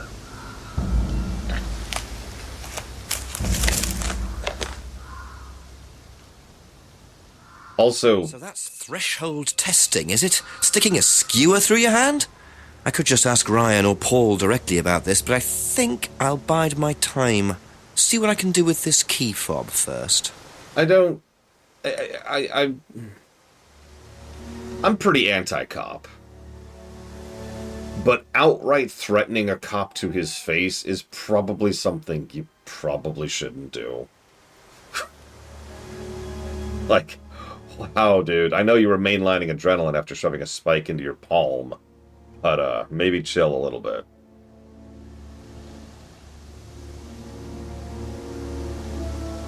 There's actually, here in the States, there is actually a specific crime. It's actually called terroristic threat. It's exactly what it sounds like. It is statement with belief of intent and ability to fulfill intent to cause harm to someone else. If I say, I'm going to slug you in the face as hard as I can, and I say it in a manner that you believe that I mean it, that is actually a crime.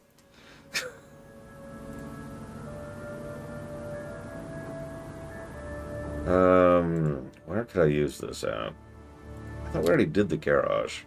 Yeah, body language, but if I'm like, I'm going to punch you in the face, then that's not terroristic threat. If I'm like this, and I'm like, I'm going to punch you in the face, then, yeah, then different.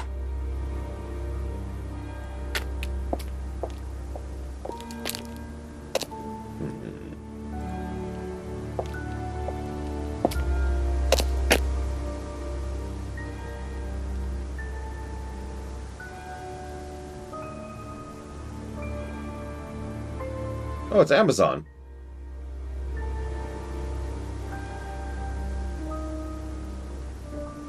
Uh-huh.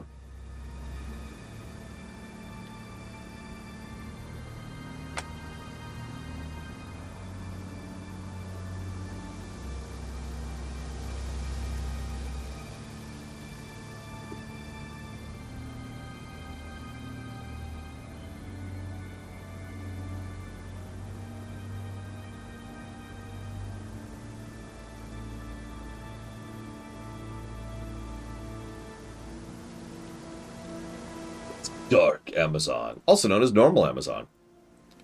Thank you, Game Geek, very much.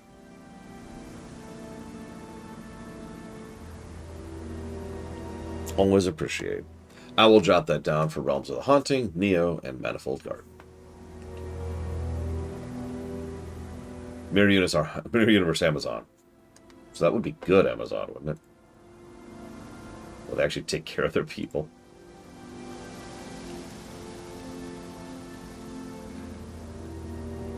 Oh, no, that could get you in jail, but that's because a lot of people forget what jail is there for. I mean, drunk tank, am I right? Jail is holding.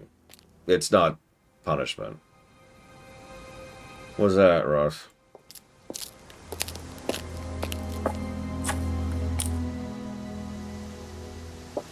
Get a pizza. It's been a hot minute since I've had pizza.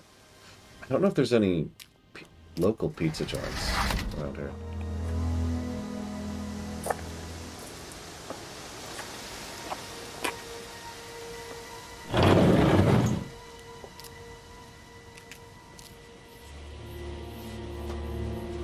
Oh, hello.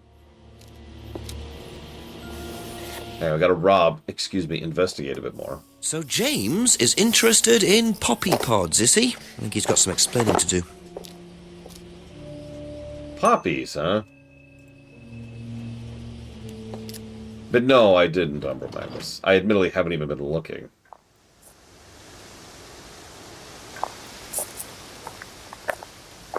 I believe you, though. Yeah, sorry, for those of you at home who don't know. Opium. Ask you a couple more things, please. What can you tell me about several boxes of dried poppy pods in the greenhouse back there? Feel free to take some if you want. What are they for, James? Decoration? Why? Decoration. There's a big market for them among the over 70s. So what are you doing with them? Selling them. To Granny's. Okay, James, let's just cut to the chase. Are you extracting opium from them? Me? I can honestly say I've never done anything like that, Inspector. Sure about that? Scout's honour. And who was the guy delivering them? A friend. Someone gave them to him. He asked me if I wanted them. I said I'd have a look and see if I liked them. You just thought you'd have a look? No particular reason? I'm a plant scientist, that's what I do. Have you ever sold them to anyone else? I only got them a few minutes ago. In the past. You know Kate's body had opium in the blood when it was found? No, I didn't. Hey, that's nothing to do with me. Let's hope not. That did get his attention. Like, that whole conversation was super sus, but when we brought up Kate, there was a moment of just, wait, what?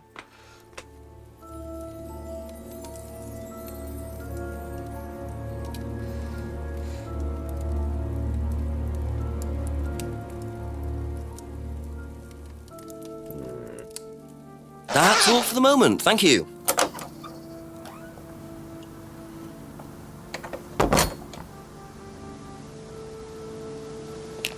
I actually, will be honest, I don't know what is involved in getting opium out of poppies.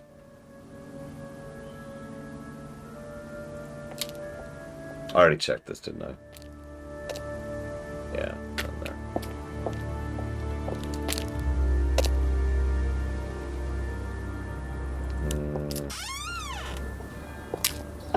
Could be legible.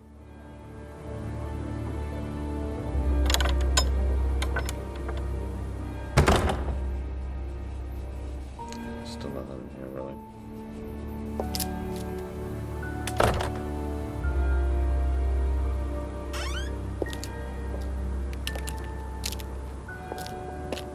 I suppose that's fair, Matter Alert. Hell, honestly, the only reason I even know about the connection between poppies and opium is because I like history.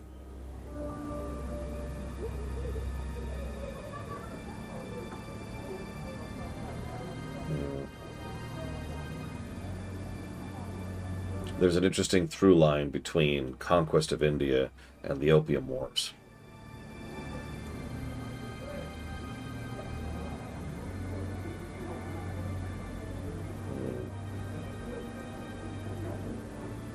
It's a car fob. Hang on. Let's go, where was that? This way.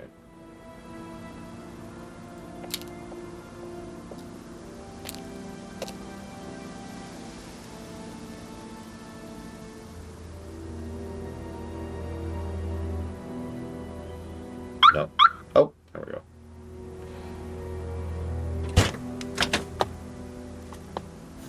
And now we're just gonna steal his car. Okay, that threw me for just a second. I was wondering where the driver's wheel was. Points if you get it.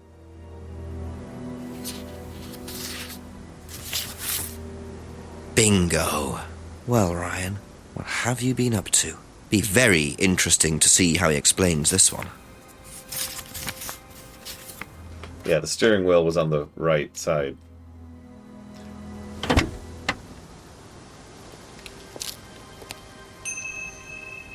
So, hang on, let's look at that for a second.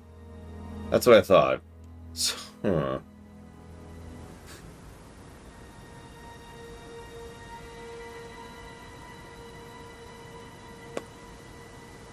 Also, I love the license plate. Rand M.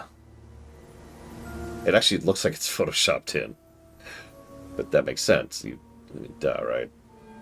You don't want some dude's Audi to just have their license plate visible here. Whoops, nope. Exit. Leave. There we go.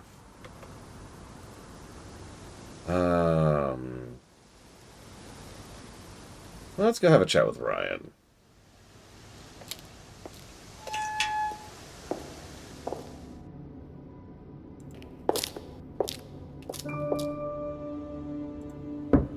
Just a few more questions, if you don't mind. Can you tell me what you know about the mirror room upstairs? Oh, you found that then. Well, it's very similar to the costumes, Inspector. It's designed to help the students look at themselves differently. And what do you do with the mirrors? You look at yourself, Inspector. You look at yourself until you start seeing yourself as others do. And you don't see yourself as you do anymore. It really, the idea is that you can see yourself eventually in any way you wish. So why in a locked room? To make sure you're not distracted, that's all. How often is it used? Not often, a few times a month. Some students find it useful, some don't. This sounds like the biggest, like if this wasn't a massive scam cult, this sounds like the most useless business course I've ever heard of. All right, you can show up and do this or not. You can do this or not. All right, now make a doll of yourself and hold on to it for a month before you burn it. And yeah, I wasn't even going to comment on the morphine thing because no, it's not a cult. It's not a cult legally because you gotta have a permit for being a cult. Know anything about poppy pods? Come across anyone selling them or anything? Poppy pods? Well, don't tell anyone, Inspector, but I hear that you can make opium out of those. Why do you ask? Doesn't matter.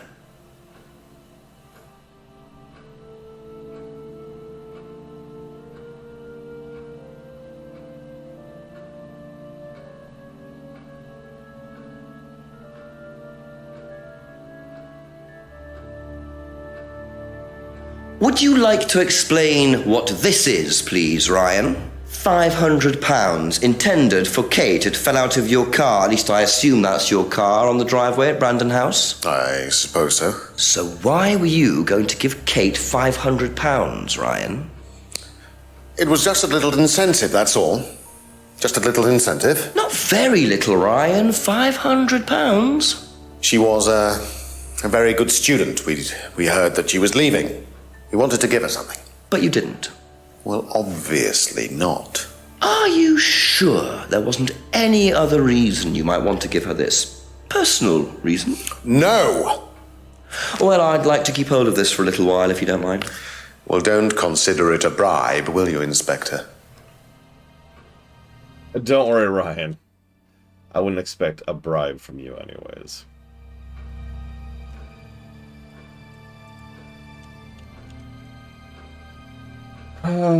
Okay, hold on.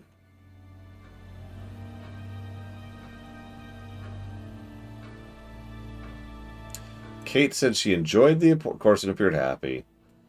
Kate said she wanted to leave Atlas. Damn. Let's try a couple more before we give up on that.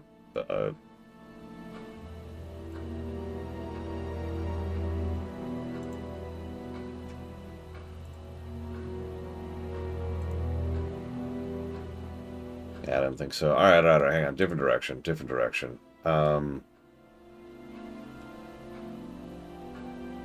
Yeah, we know about the blackmail, but like, I can't contradict something someone else says to this guy, right? The game literally doesn't allow it.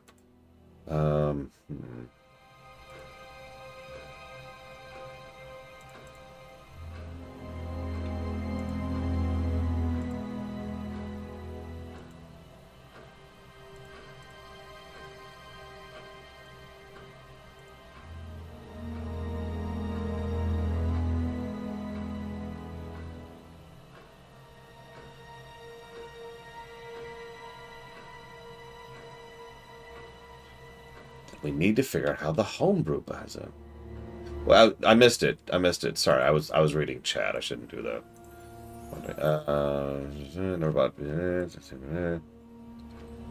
Tape bit of the interest rate.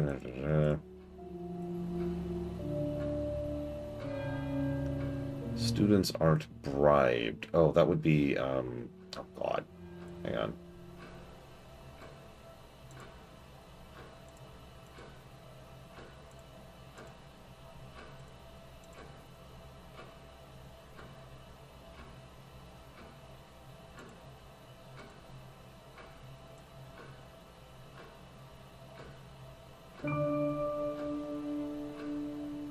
God, where was that?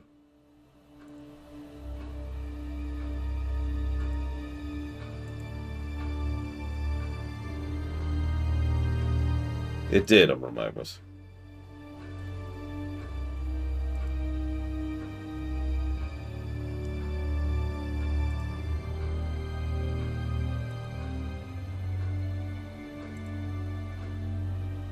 Ah, there it is. Students aren't coerced or bribed. Aha. So, students aren't coerced or bribed in any way, except Kate. I'm not sure what you mean. You said you were going to give Kate the £500 as an incentive. That's coercion, isn't it? I really don't think you could call it coercion, Inspector. It was an incentive, that's all, a little encouragement. So, how often do you use incentives? Okay, incentive is probably the wrong word. The money was just to see how Kate would respond. It was part of her assessment. Assessment? We have to assess students as they progress. We don't use conventional methods like sitting an exam or anything like that. People pay for this course per session. We have to know if they're committed or not. So you're assessing their progress and testing their commitment? Yes, we are. We have to. This is a business, not a charity. So Ryan's claiming the money was part of Kate's assessment. And did this assessment also involve threshold testing, I wonder? Or was the money for something else? Wait, really, Polka Sweater?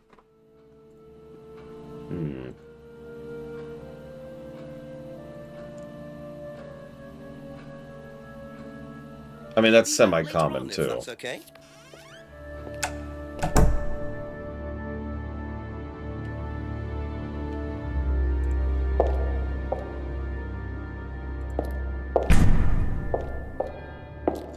Yeah, I was gonna say, you have to pay to be part of the course, so... Like...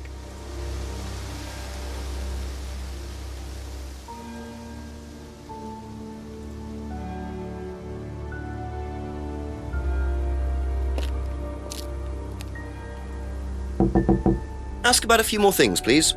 I don't think this is gonna go anywhere, but...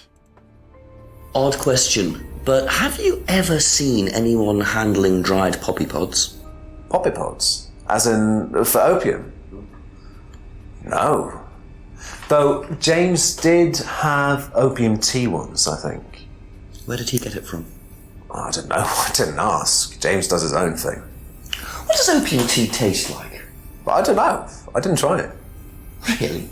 I didn't want to risk it, did I? But I went to hospital once. I had codeine and I went into anaphylactic shock. The doctor said it was an opium derivative, apparently, so...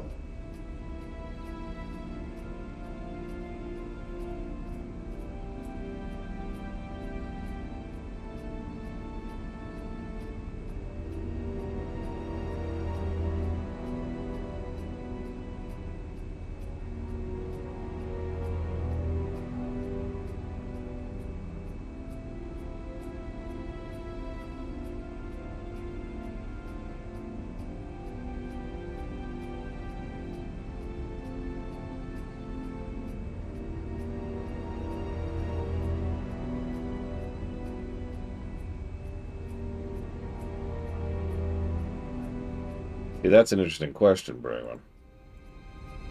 Thank you. Probably be back later.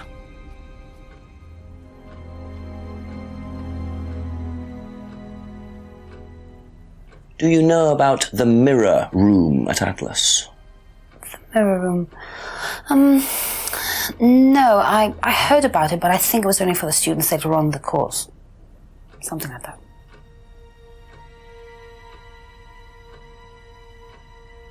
Did you know about Ryan Round's arthritis? Arthritis?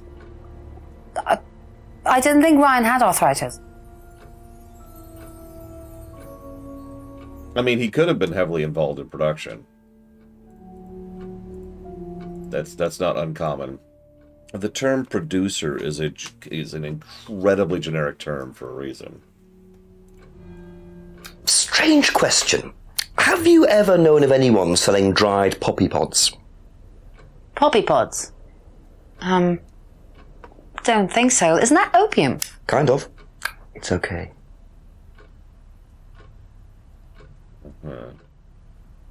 That's it for the time being. Thank you.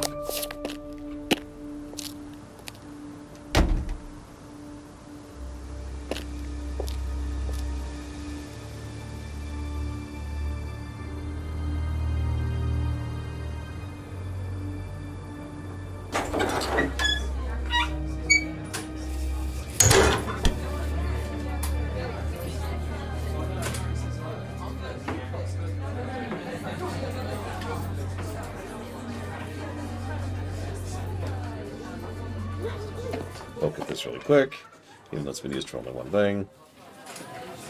By the way, good eye earlier on Marathon on catching the thing, because I completely missed that. Couple more questions, if that's I was even looking for it, and I completely missed it.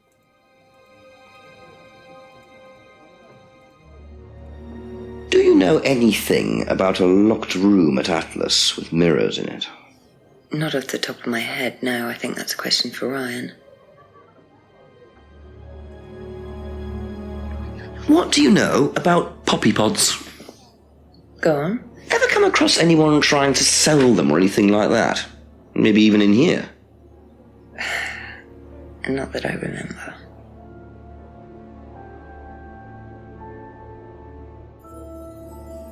Okay, so that was obviously a lie. But why? Why would she be lying about poppy pods?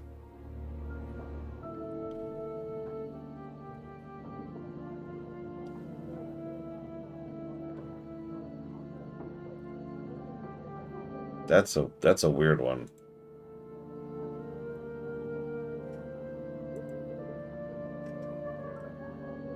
It's all about Simon's homebrew. I knew it. Thank you. Probably be back later. She is so deliciously evil. That's 3 evil characters. The best part is all 3 are different flavors of evil.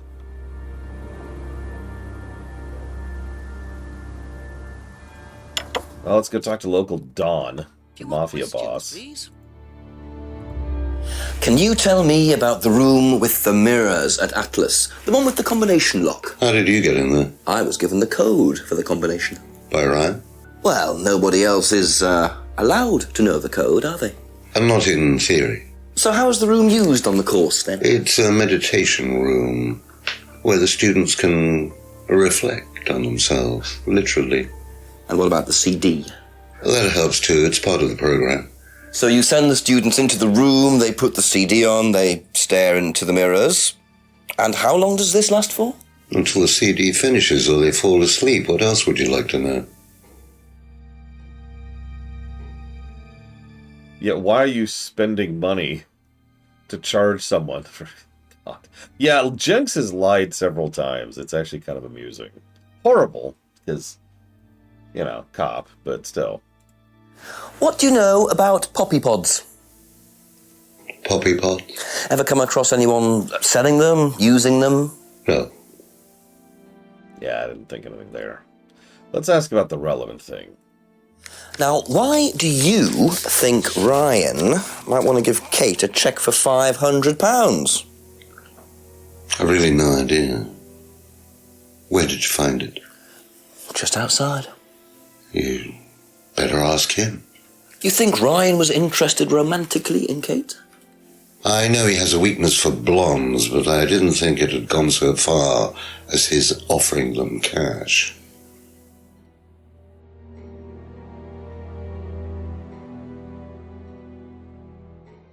Kate isn't blonde.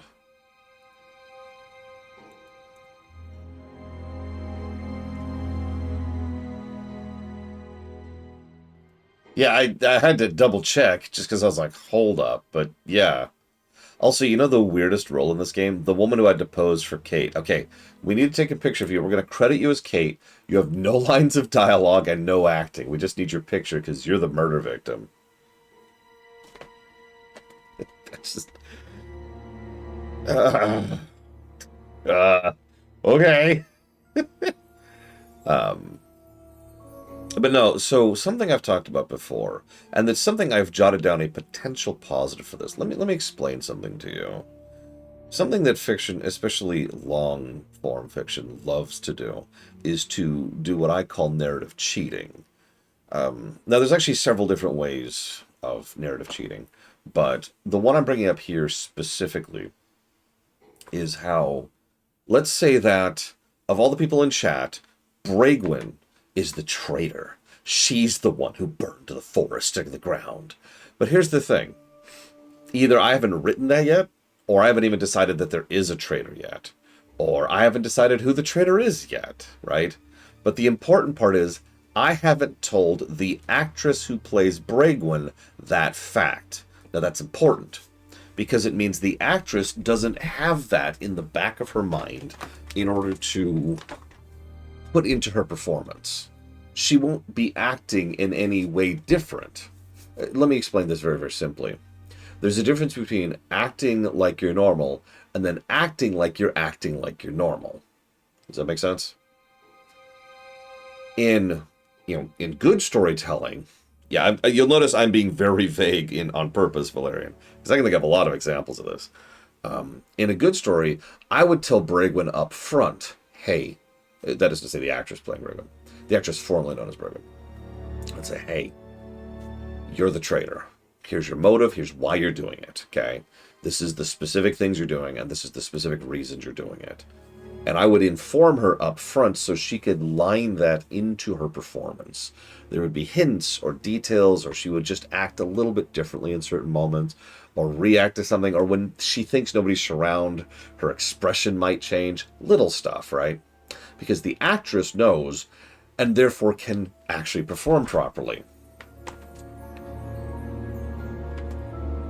Yeah, so the total lack of foreshadowing is what I'm getting at here. A well-written mystery, one way or the other, has to have, and we talked about this earlier, has to have foreshadowing.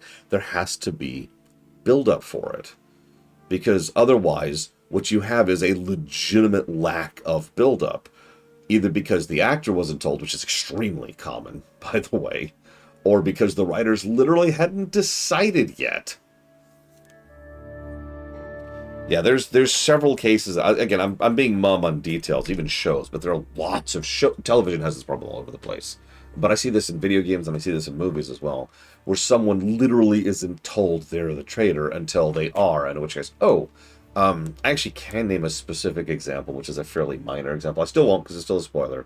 But let's just say it's a horror story about ghosts and like a house with moving mirrors, if that gets it across. And there's a character in that who is surprised it's a traitor. There is nothing whatsoever that indicates that. It comes out of absolutely nowhere and doesn't even do anything. It doesn't change anything to the story. And you could tell they were just like, oh shoot, we have to have a big traitor twist right at the last second. And you could just feel they just picked someone out of a hat and said, it's you. Okay, and then they filmed the traitor scene, and then they moved on immediately. It's just... okay. So I can't help but notice that there's nothing here about her being blonde, so I'm guessing that's actually a mistake and not a contradiction. So we'll go ahead and move on from that.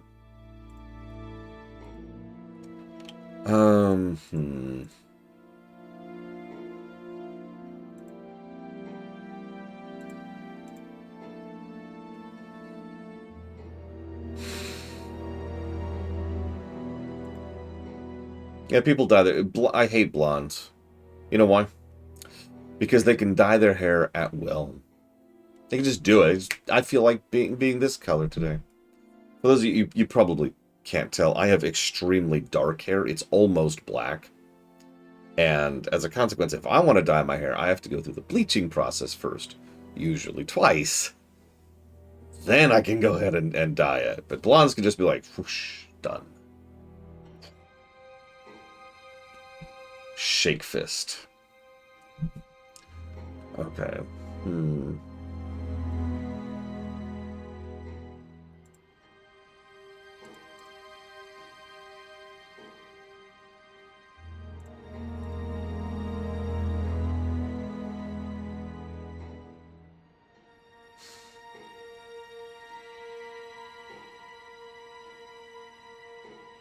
Honestly, ditto on Earth.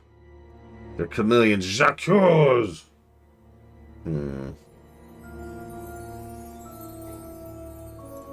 That's all for the moment. Thank you. I know I'm over-exaggerating, Wenlock, but you get my point. If I want to dye my hair, it's not only a huge deal, but when I want to re-dye my hair, it's another huge deal. Especially since my hair grows like wildfire. You may now picture my head being on fire, if it amuses you.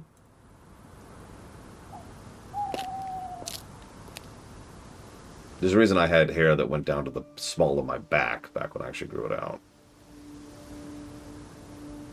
Well, let's circle back, because I want to ask Simon more thing really quick. Ask you a couple more things, please.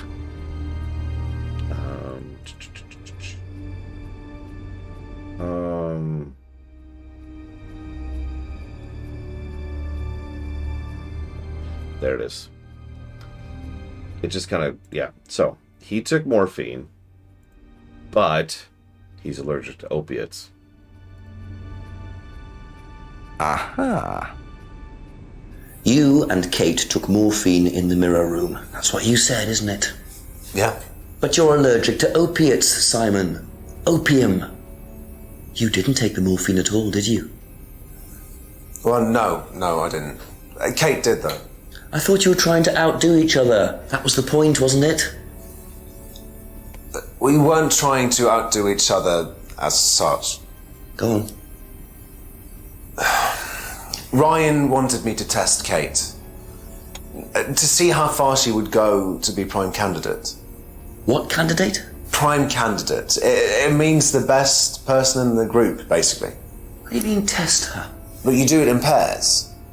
One person's the tester, it's me, and the other person's the... victim. Well, it's not like that. It's completely consensual. It's just boundary testing. Ryan wanted me to test Kate. Because they thought she was the best student? Well, maybe. I don't know. I just did what I was told, okay? Except you decided to give her morphine. To break the law. Well, I can't change that now, can I? She didn't die of a morphine overdose, did she? She died because she drowned. But she drowned for reasons that aren't clear. Atlas seemed to have this all neatly worked out. If Simon's telling the truth, Atlas are lighting the fuse and then retiring to a safe distance, letting students test themselves and push themselves to their limits while avoiding all comeback. Is this what happened to Kate? No, it's too obvious. Be back later on, if that's okay. I've already given... Okay, I'm probably wrong. But I'm going to stick to my guns. I still think it's Rebecca. I still think the actress is doing the best job. I still think there's the meta reasons for the narrative. And I think she has the most motivation for doing so. I'm sticking by that, but I'm really questioning myself now. Because, yeah, Simon being manipulated by Atlas to push people, which leads to accidental deaths like Liam. I mean, it's a cult. It's a cult. And the cult pushes people in ways that are legally acceptable, and then the people kill themselves, right? They don't want the people to kill themselves. That's not the goal. You can't rip any resources or value or abuse or misuse out of someone who's dead. They don't want to kill people, but people die as a result of their methods. So under the rug you go. Hi, Friscoborn. I'm sorry about the headache. Let's just go to Ryan. A few more questions, if you don't mind. So, prime candidates. Tell me what that means. Now, tell me what a prime candidate is. You're learning a lot, aren't you, Inspector? It's my job. Prime candidates are simply the best students, the ones with the most potential. And what benefits do they get from that? Well, they get the top job. Which is? Well, we have a deal with various multinationals. We train students to be exceptional, truly exceptional. And they get a wonderful top job. It's a very simple deal. And how do you decide who the prime candidate is? Do you test students? No. Did you ever, say, ask Simon to test Kate, for instance? Oh, you've actually been speaking to Simon, haven't you? I really wouldn't trust anything that Simon Thompson says. You know, he spent the best part of 2 months trying to undermine Kate. No. Now, Simon Thompson, it really isn't my place to speculate, but if you're looking for motives, Inspector, he certainly had a few motives. More than I. A motive to kill her, do you mean? Now, that's very interesting, Inspector. Well, that's up to you to decide.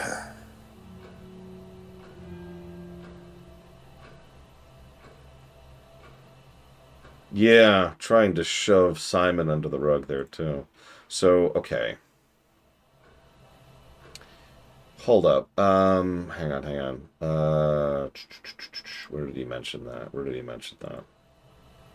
Oh, God, there's so much at this point. This is probably the closest thing to another negative I have to the gameplay is there's so many things. And it's like, I know he's talked about such and such. I don't remember where. So it gets to this point where I'm just going down the list, right? Let's see here. Hang on. So, I think you're right, Evo.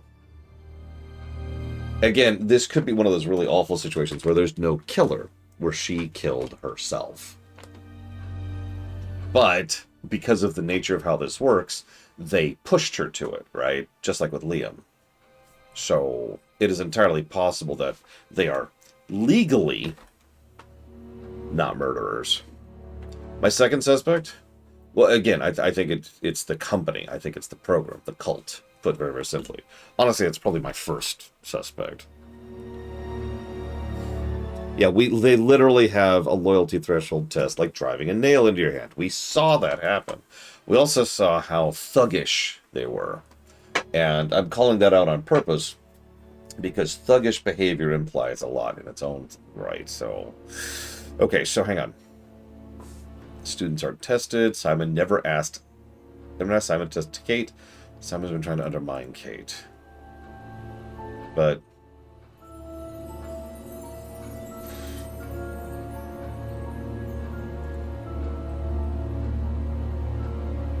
yeah, the whole system's just borked.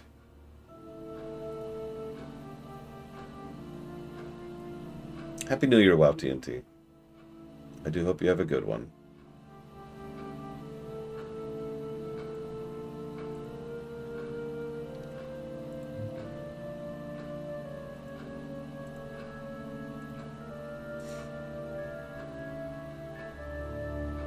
Yeah, working as intended. It's a feature, not a bug.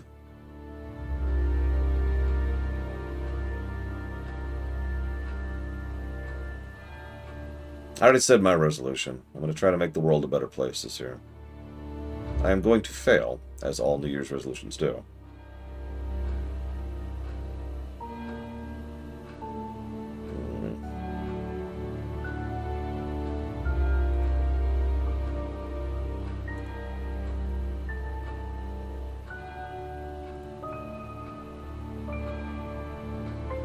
I mean, the dude's name is Ryan, Disco.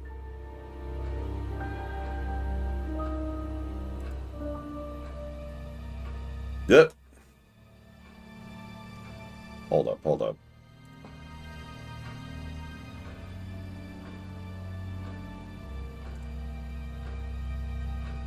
No?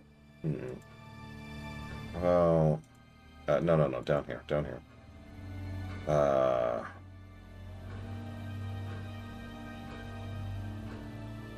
There it is. Sorry, I'm blind. Where was that? Oh god, it was up here somewhere. Was somewhere around here.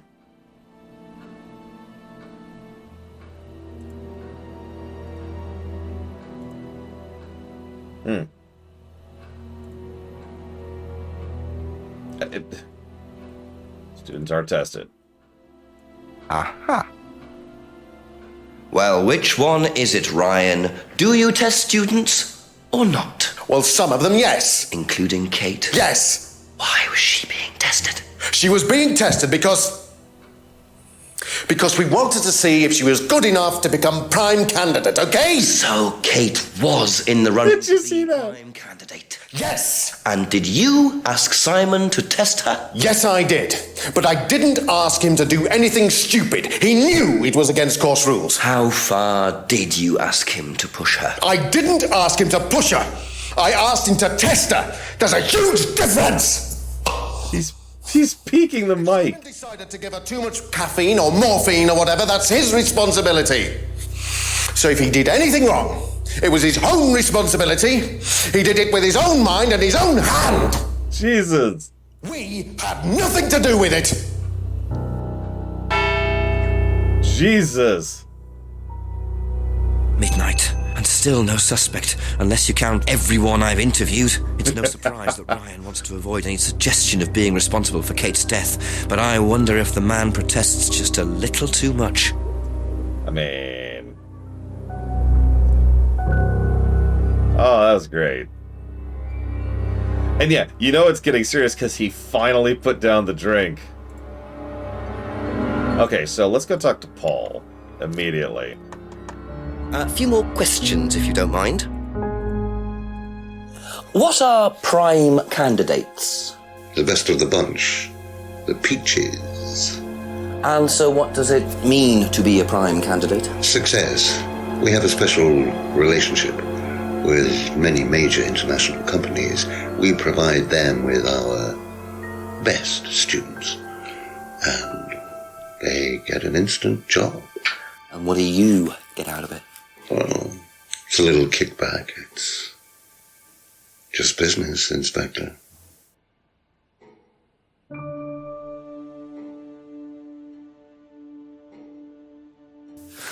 Was Kate a prime candidate? Well, as Ryan has probably already told you, yes, she was.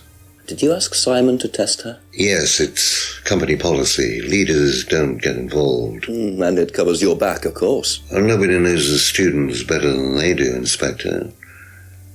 It's much better to let them just work it out among themselves. It isn't very professional to force students to test each other to the point where one of them gets killed, Paul. We don't force students to do anything that they don't want to do, Inspector. So you don't force them into being tested? No, we don't encourage anybody to hurt or offend anybody else here. You don't use threshold testing, for instance? No. If Simon Thompson went too far with Kate, that's his responsibility, not ours. He's the one you should be speaking to, if truth be told.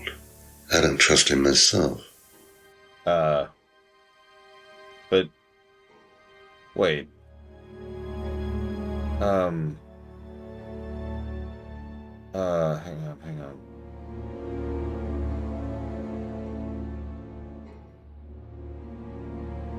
You said, I mean, there's so many at this point.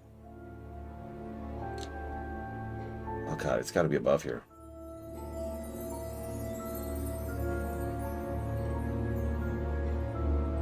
Where's the frickin'...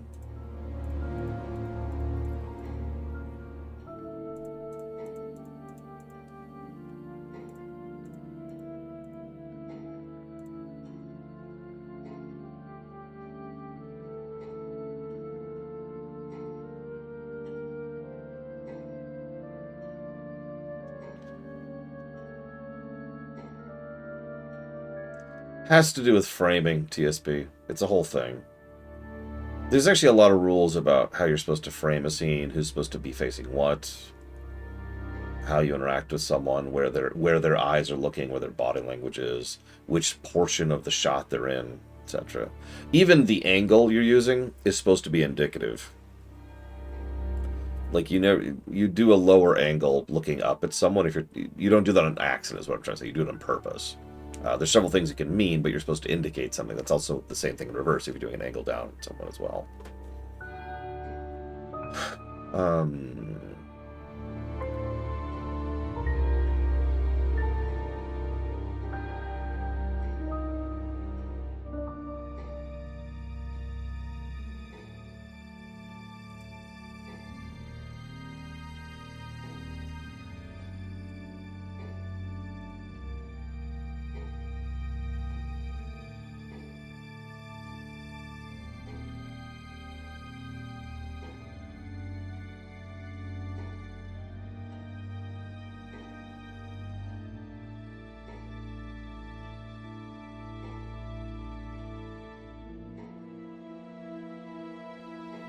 Well,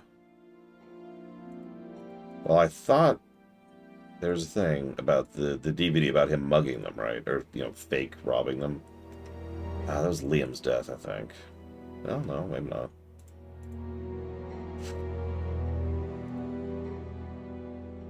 Sure, Pumpernickel. I feel like we're wrapping up anyways.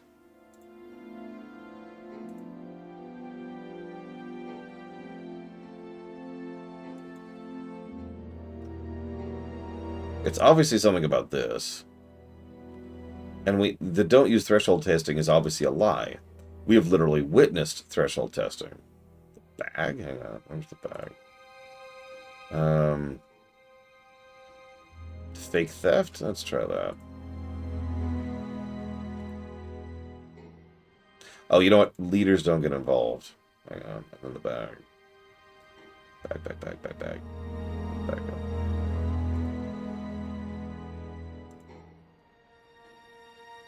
No.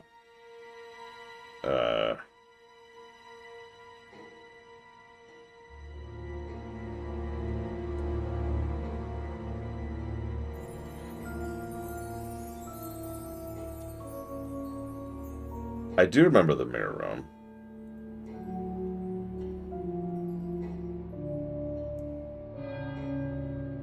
But obviously not well enough.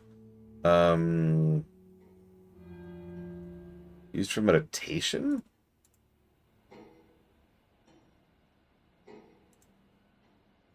That just lines up. Okay. The CD, maybe? Aha. What? You say you don't endorse threshold testing, that's the phrase, isn't it? Yes. Except you do, Paul, because you told me that the students use that CD in the mirror room. I've listened to that CD, and it very clearly mentions threshold testing. You keep batting this away, Paul. We don't really use hypnosis. The students aren't really tested, but I am this close to launching a full-scale investigation. Look, we get a kickback from these students, and they have to be exceptional. Of course we have to test them. That doesn't mean we do anything illegal. What do you think we do? Bump off the ones we don't like? Well, that depends on how far you push them, doesn't it? Well, we certainly don't kill them. Nobody here wanted Kate dead. I'm sure they didn't. But what do you expect, Paul, when you put students under that much pressure? She was a very, very valuable student. She was worth a lot to the business. Really? And how much would that be? Well, if you really want to know, 50 grand. She was worth 50 grand? Yes. What, you were selling her? Of course we were selling her. You don't get this, do you? We make perfect employees. Month after month. That's all we do. What do you mean, perfect employees? What big business needs, Inspector, more than anything else, is none of this altruistic, goody-goody crap. What we look for is people with ambition, no ethics. Push, greed is good, all right? We don't deal with all this comfort stuff. The survival of the fittest. That's all there is. There's no higher purpose, no big plan. There's nothing at the end of the rainbow, except what you have and you can enjoy in the here and now. And what do you enjoy now, Paul?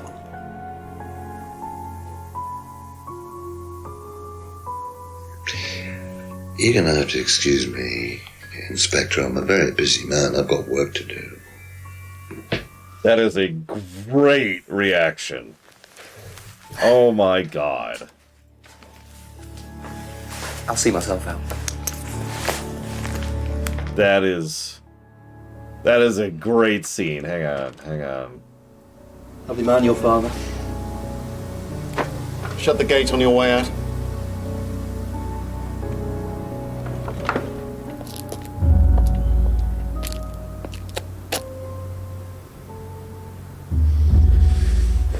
He's doing his level best to shut this place down. Get rid of him. He's a policeman. We can't just... You sought this, Ryan. You man up and you sought it. Tonight.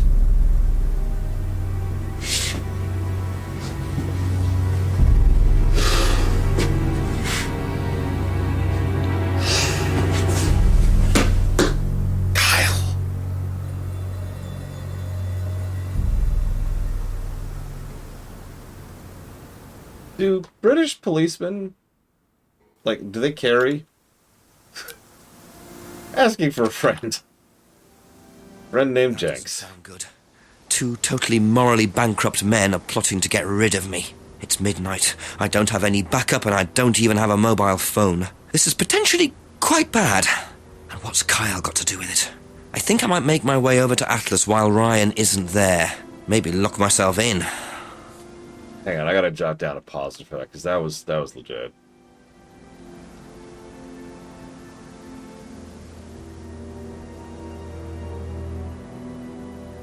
Why doesn't he have a cell phone? That was 2015, dude.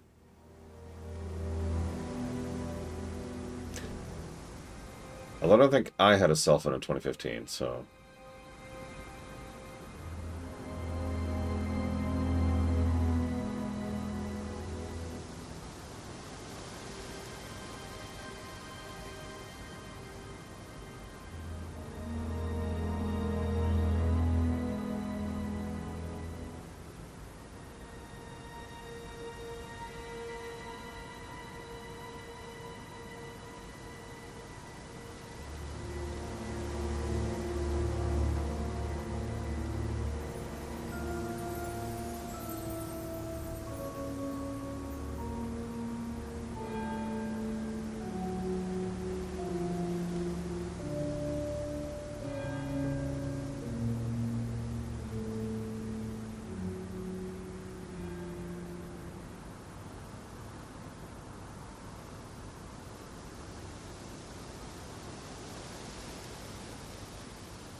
You know, one of my favorite horrible moments in Grand Theft Auto 4? I don't remember the number, forgive me. But we eventually find the person we're looking for who sold out Nico's squad. And we demand to know why. Why did you sell out our squad? And it was for a pittance of money. I don't remember how much. Again, it was very little. But the quiet thing, it's actually brought up in the scene, is $1,000. Is that the first hit we do in that very game for, I believe, the Russian mobsters was for $1,000.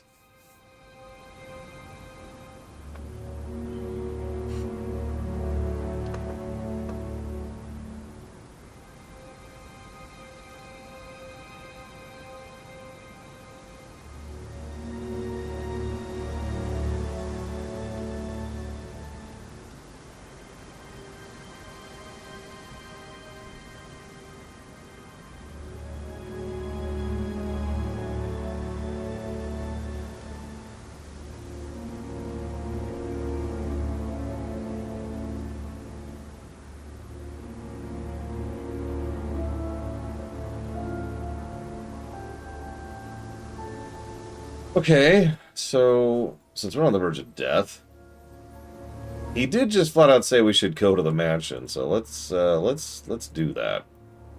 Let's get out of here.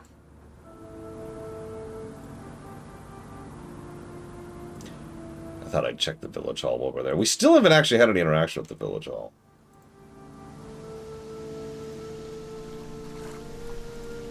Paul is easily my favorite character in this, and that's actually impressive. Still nothing with the jetty.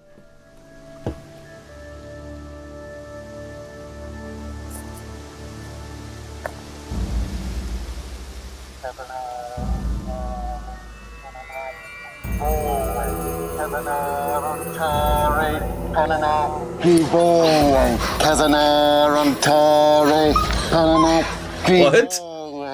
Prove to me that you're man enough to do this, Kyle, and then you can deal with that ridiculous police inspector.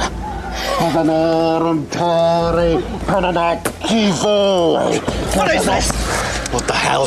Scotland Yard, not hell. Hello, Ryan. Hello, Inspector. What are you doing here? Inspecting. So, come on. Let's have it. I don't think you'd understand, Inspector. The best thing that you can do is turn around, go away, and leave us to it. Knife. What? That knife gives me a perfect right to stick my nose in, investigate, and interfere. This? is all part of the Atlas course. It's a physical endurance exercise. Drop the knife. The knife, Kyle! Kyle. Drop it! Drop it.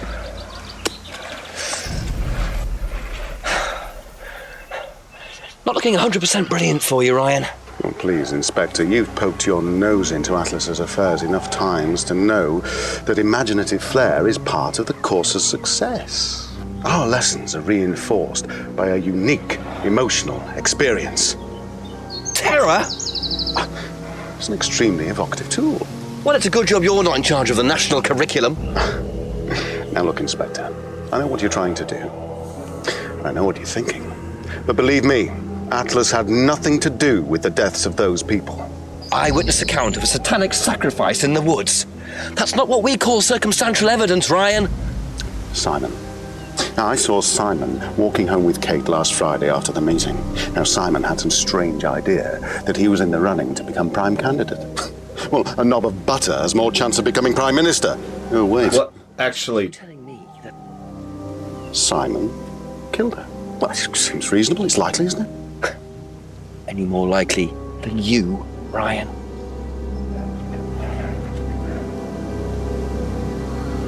Pig!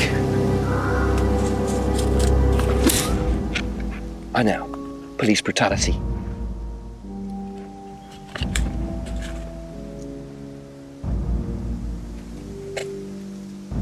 It's all right. Are you okay? No lines, by the way. I don't know how it works in Britain, but you have to pay people differently if they have lines of dialogue. Any lines of dialogue. You save someone from being sacrificed, and that's the thanks you get. If that wasn't an occult ceremony, I don't know what is. The Rands have been lying all along. But what's Simon going to say about Ryan's accusation?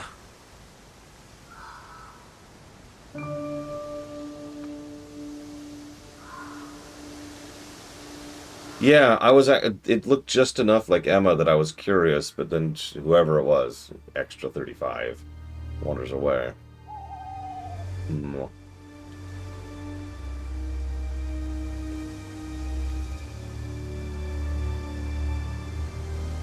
True, Hussar.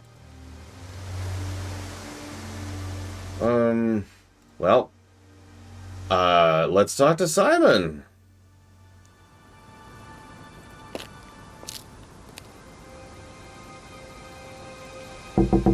Couple more questions, if that's okay. J'accuse. Actually, hang on, let's do this one first. How do you think you'd have reacted if you'd found out that Kate had been chosen to be prime candidate? Was she? I'm just asking how you think you'd react. I don't know. I wouldn't react in any way, really. I'm not bothered. I don't think she was, though. What makes you think that? Well, it's just an impression I got. You know, she's a bit flaky, to be honest. She's just not really prime candidate material. Actually, yeah, push-ups. They did have to get her SAG card so they could pay her properly to leave that bit in the film, because otherwise they would have had to axe that from the film.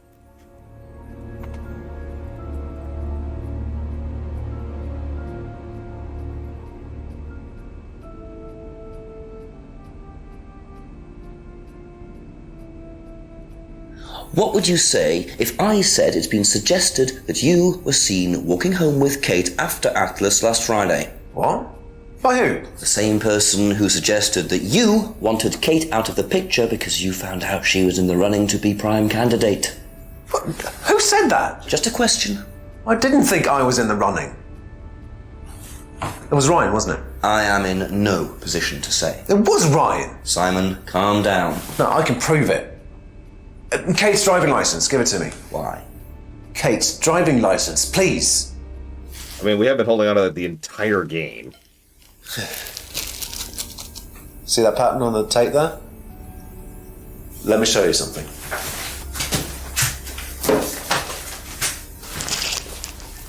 See this pattern? Now look at that. It's the same pattern. This has come from the same roll of tape as this. So? So there's only one person that's taped like that. Ryan. He gave me this piece of tape when I was in his office once. Why has Kate's driving licence got a piece of Ryan's tape on it? I have no idea, Simon. Where did you find it? Oh, by the lake. Well, it's obvious, isn't it? Ryan was testing her. He was doing a boundary test to see how much she would do, how far she would go to be a prime candidate. But it all went wrong. Okay. It's one of the things we do at the course, right? You give something that's important to you to someone else, then they go and hide it somewhere. It's to teach you to not be bothered when you lose something that's important to you, all right? Kate gives her driving license to Ryan. Ryan goes and hides it somewhere down the lake. Kate finds out, she goes down looking for it, probably drunk, and she falls in. I'm afraid I find that a bit far-fetched, Simon. It makes perfect sense if you know anything at all about how Atlas works. But Simon, if you got the tape from Ryan, Kate could have got it from him. He told me he doesn't lend it out. He lent it to you. But I didn't kill her! Do a lab test on the card. His DNA will be all over it. And what if yours is all over it? It won't be. I didn't kill her. I'm sorry. Just give me a minute. I need some painkillers.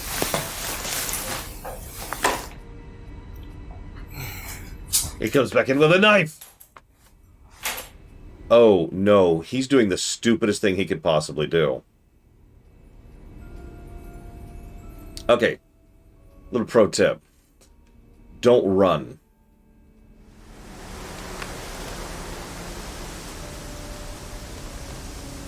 It does not work. Let's just start with that. Why did he go in such a hurry? And it actually adds to the problem. As I say, ignoring the fact that it obviously looks extraordinarily guilty, let's ignore that. Because legally speaking, running isn't actually relevant to the admission of guilt or not, which is good, because it shouldn't be, because people can run for all kinds of reasons, right? But running in the middle of an investigation you were a part of is a crime that you have now committed. And there's no debate at this point. There's no... You are guilty because you ran in the middle of it. You are now currently obstructing justice. Congratulations. This is... there's other layers to this. I don't want to get too vanilla or black and white about this, but the point is... That's all running really does. Okay.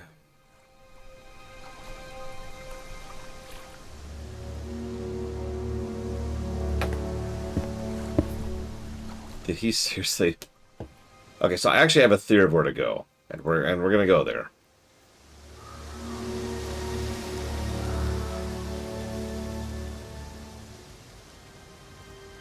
But I'm being thorough here. Right, this is it! Oh. Well, hang on. Let's go back up here. Because I didn't go to Atlas.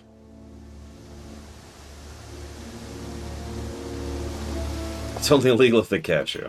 Damn. I suppose it was too much to hope that Ryan had left the place open. He's making his homebrew, Jacques. Whoops, wrong button. We've been locked out. Behind the bar, maybe? Yeah, running barely worked back in the day. Nowadays... Good luck.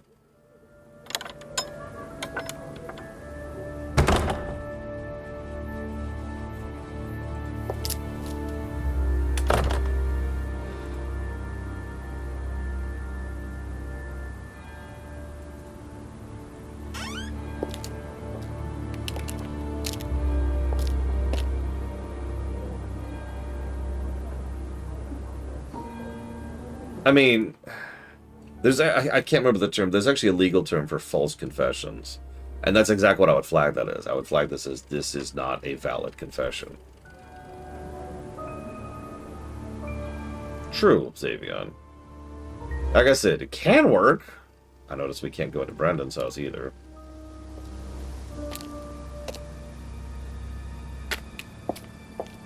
Apparently, they not only have made another game after this Tigzar, a horror game, which I don't remember the name of. Anybody want to jump on that in chat? But that horror game is getting a sequel, so props to them.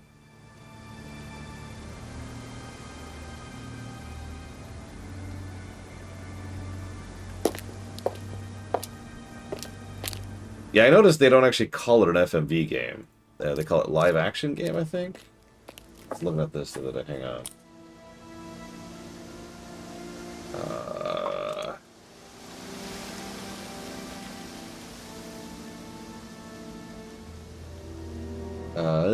The all-video murder mystery adventure. That's what they call it. By the way, fun fact, the splash screen, you know, the front page, so to speak, of the game, includes Paul and Jenks.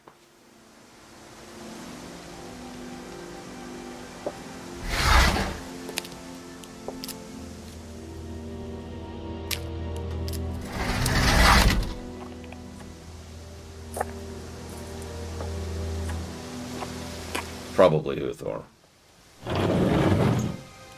Everyone remembers Night Trap. No one's ever actually played it. Everyone remembers Night Trap, and the other one I can't think of the name of. It's been really solid so far, Kitten Fan. I don't know what I was expecting walking into this. I wasn't expecting this. Yeah, Phantasmagoria, Sewer Shark. You were right, James. You were right all along. Do you know how well Simon knew Kate? Not really. Did you ever see them together? No, why? Do you think he killed her? I've no idea. That is. Do you think he'd be capable of that? Do you think we're all capable of it? No. No, I don't. Sure. So you'd never been in your police car responding to an incident, driven past a school at high speed? Don't know. Maybe. Well, you've answered your own question then. When you've got a need and things get in your way, it's human nature to either ignore them or get rid of them. Any way you can. That's all murder is, isn't it? Maybe you're right. No. Sorry, I'm gonna just disagree with that one. Ever seen tape like this anywhere before? No. Okay, that's it for now. Thank you. I mean, it's a British cop. Of course he has no budget. So... Hang on. There's only 2 people I haven't talked to that I can. I probably should have done this before I left, but I was chasing Simon the idiot. Ask you a couple more things, please. Hey, your boyfriend bailed. Do you know what a prime candidate is at Atlas? Yes, it's what every student wants to be. It's the best student. Apparently you get a great high-paid job afterwards. I don't think that really happens, though. Did you know anyone in the running to be prime candidate? What, like Simon? I don't think they picked Simon, to be honest. Well, he's got too many morals, and you can't have both at Atlas. Uh-huh. Do you know whether Kate was in the running to be prime candidate or not? I don't, but I do think she would have been chosen just because she was, you know, Kate. You didn't discuss it with Kate? No. No, she never talked about Atlas. Did Simon mention walking home with anyone after the meeting last Friday? No, he just came home. Why? He didn't mention walking home with Kate? No, definitely not. Okay. Have you seen this anywhere before? I've seen it somewhere, but can't remember. Sorry, no. I mean, again, if you just work things out... Whatever. Thank you. Probably be back later. They just invented this new thing. It's called a dentist. They've been making lots of money. That just leaves Rebecca.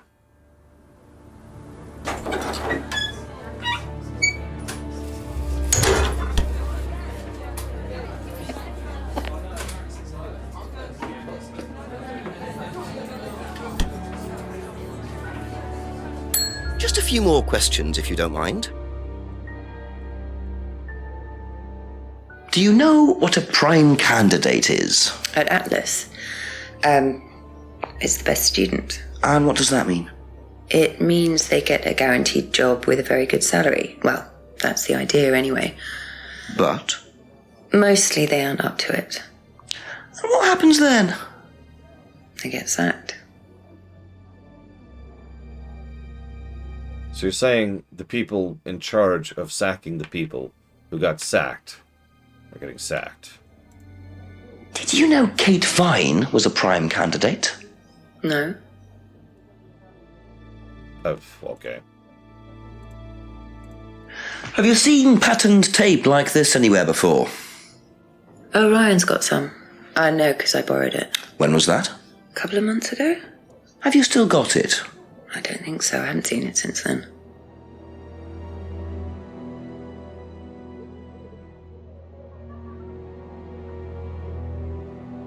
Thank you. Probably be back later.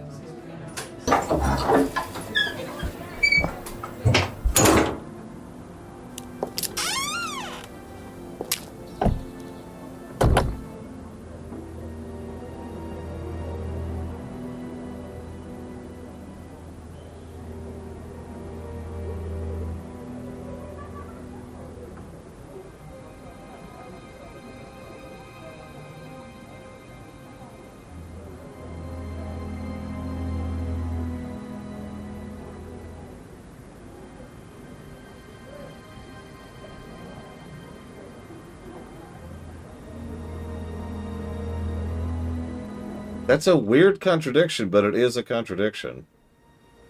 Okay. Like, I don't know what that has to do with anything.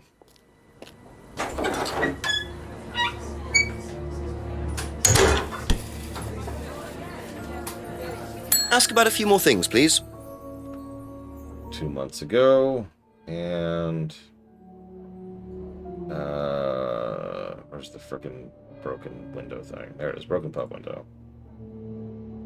Taped over window. Aha. You last saw that sticky tape 2 months ago, is that correct?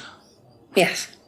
So how come you used it last week to tape over the broken window outside? That's the same tape. Well, I must have been mistaken. You see, the reason I'm asking is that it's exactly the same tape that was found attached to Kate's driving license, found at the scene. The tape that only Ryan has. Ryan, and of course, you. So what are you saying? Who's got the tape now? Do you know where it is? No. No, I don't know where it is. Why are you asking me about this tape? You seem nervous, Rebecca. Is there a problem? Well, you're practically accusing me of having something to do with that woman's murder, aren't you? I wasn't accusing you of anything, Rebecca. Unless there's something you'd like to tell me. No, I wouldn't like to tell you anything. Okay, well, that's fine. Obviously, we'll be swabbing everyone in the area for DNA, so if anything comes up on Kate's license, DNA traces. What'll come up? Nothing will come up. Right, I've had enough. I've got to get back. Rebecca! Would you like to explain to me exactly what is going on? Which bit? The fact that some leggy bitch was trying to steal my husband? I think you had better tell me what you know, Rebecca. Okay. You want to know what I know? Kate Vine seduced my husband and was going to blackmail him. Not only did she sleep with him, that whore did it just for his money, our money. How did you work that out? I heard her. I knew it was her arguing with Emma Bowman. Emma was trying to talk her out of it. And how did she come to be at the lake? She dropped that driving license thing when she came in. She was drunk, she dropped her bag. I took it out to the woods and stuck it over the lake. Then I waited for her. When she came out, I told her where it was, said someone had just run off into the woods with it. You led her to a lake. She was reaching out over the lake to get it. I didn't do anything, she just fell in. But you let her drown. It was dark, I couldn't see anything, I couldn't help her. Really? Did you try, Rebecca. No, because see, there's this thing called the Prime Directive. Flapping about in the water. It was pathetic. She was making these gurgling sounds. And what did you do? I got a big stick. I just pushed her down with it until she stopped. Well, she was dead anyway. What did it matter? You killed her, Rebecca. But she slept with my husband. She didn't, Rebecca. What do you mean? You got the wrong girl. Who? Emma. It was Emma. Rebecca Rand, I am arresting you for the murder of Kate Vine. You do not have to say anything, but anything you do say may be taken down and will be used in evidence against you. Do you understand? Yes. So, it appears that Kate Vine's death was a tragic case of mistaken identity. But there are some loose threads here. What was Ryan doing with Kyle and that girl in the woods? What if I hadn't interrupted? And what really happened to Liam last year? It seems I've only scratched the surface of Atlas and the Rand business empire. Trying to find out about Paul Rand's past is like peering into dense fog. He gives nothing away and covers his tracks with military efficiency. However, what is known is that Paul Rand has a lot of connections in high places, politicians, celebrities, business leaders. Perhaps James Wilson's ideas weren't too wide of the mark after all. I get the feeling there's still a lot more to learn about the Rand business empire. You're going to have to excuse us. Atlas is closed for the moment, but we'll be open again very soon. Thank you for your interest.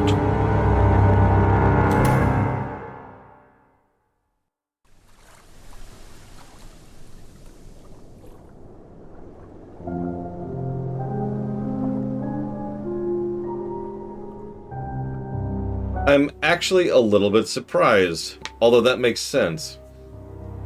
They were building up for a sequel, which at this point will probably never happen because we lost Paul Darrow, which is a damn shame.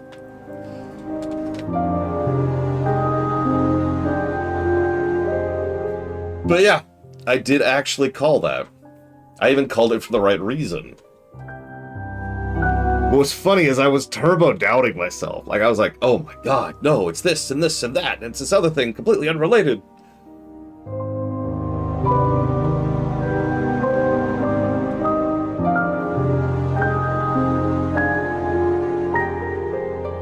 Great Budworth, Cheshire. And St. Helens, I don't know how to pronounce that. Lancashire?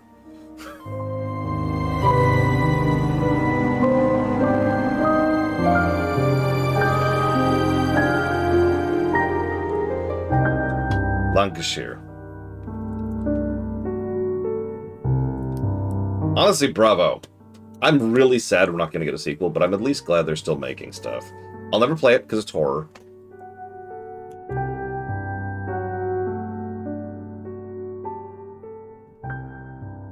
True, Xavion. I don't know. I could hold on hope, but I wouldn't. They've clearly moved on to something else. Dedicated to Paul Darrow. Damn. We hope you enjoyed playing Contradiction. It's an experimental independent game made on a tiny budget. If you liked, please leave a review of the game. Done! It's literally my job. So, good writing. I was right. It was a well-written story. Holy crap. Yeah, Paul was clearly a mastermind behind greater things, and we never did find out what was going on with Liam or Simon. Kyle was clearly a thug. Ryan was clearly in over his head.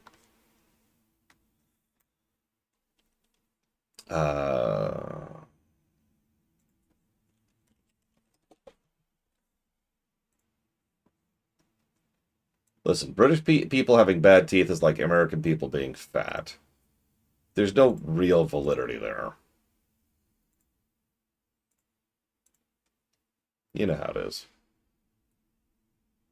Oh yeah, and then James and his whole thing. He was closer to the mark than I thought he would be. he was still wrong, but not as wrong as he probably should have been.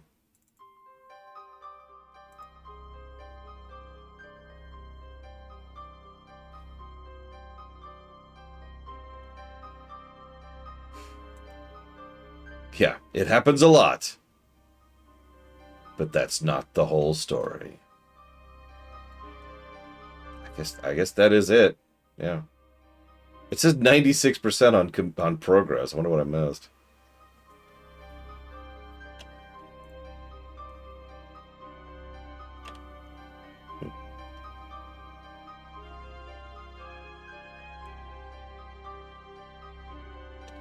Yeah, no kidding, Arathon. Honestly, yeah. Props to the team that made this. I hope they're at least somewhat proud of it.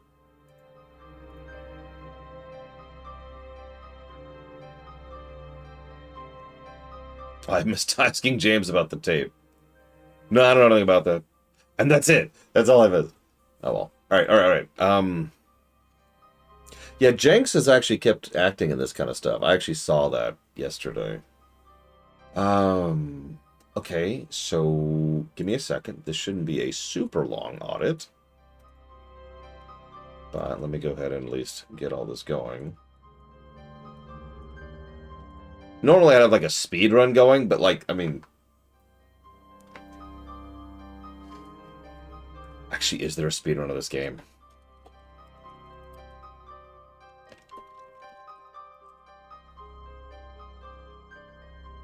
Oh my god, there is. Anyone want to guess the time?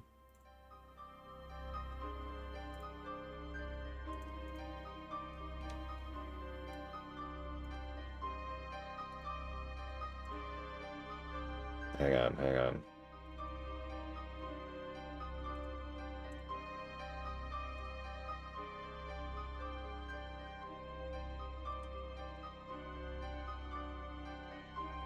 It is 32 minutes. I'm guessing you can't skip cutscenes. Alright. Oh, yep. No commentary.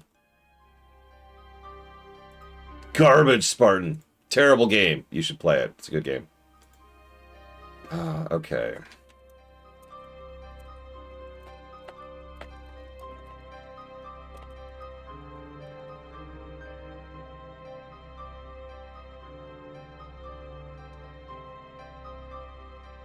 Hang on. There we go. Contradiction. There it is. It looks like you can skip cutscenes, at least a little bit. Yeah, from what I saw, the... hang on.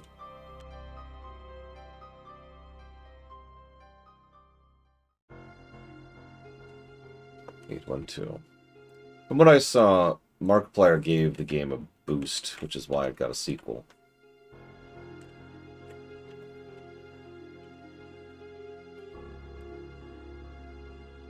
Also, first official game of the new year, even though Expedition 33 counted.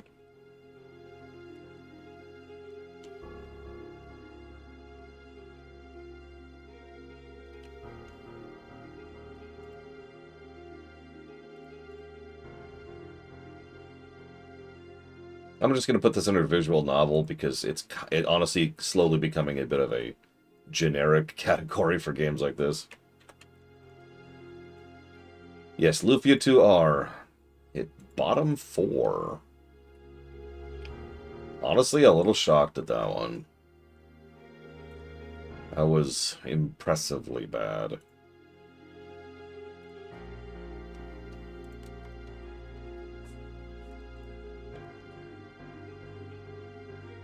Lol, Bragwin.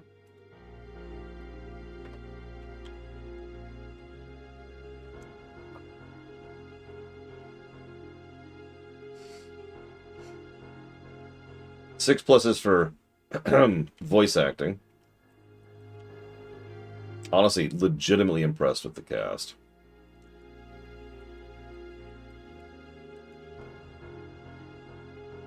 You've missed everything, Minerva. It's actually been the apocalypse.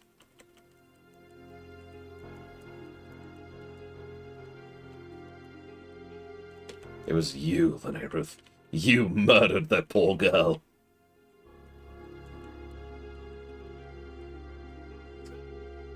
I feel like I've seen that somewhere.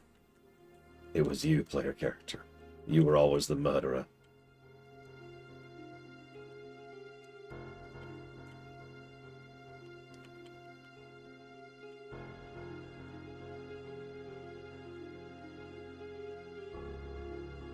Yeah, make sure you're nominating for the LGAs. Make sure you're voting on the last year's LGAs, by the way.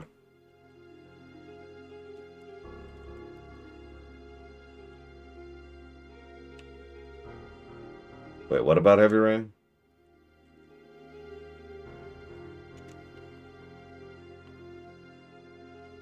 Yeah, surprisingly good. This is a good example of surprisingly good. That's what that category means. Some people think surprisingly good means good, or surprisingly bad means bad. Not to be too dismissive, but those people are mistaken. The whole point is that that you weren't expecting it to be as good or as bad as it was.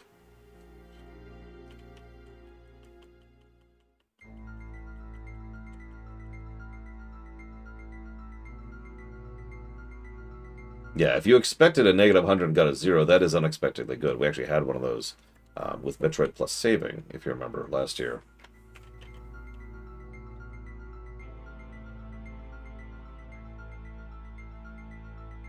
Like, it didn't make the game a fantastic game, but it raised the score substantially. And that's the point. Unexpectedly good. Yeah, Lufia 2R would qualify as unexpectedly bad, for me at least. By contrast, nobody is going to be surprised by Expedition 33 being good, so that just doesn't count, right?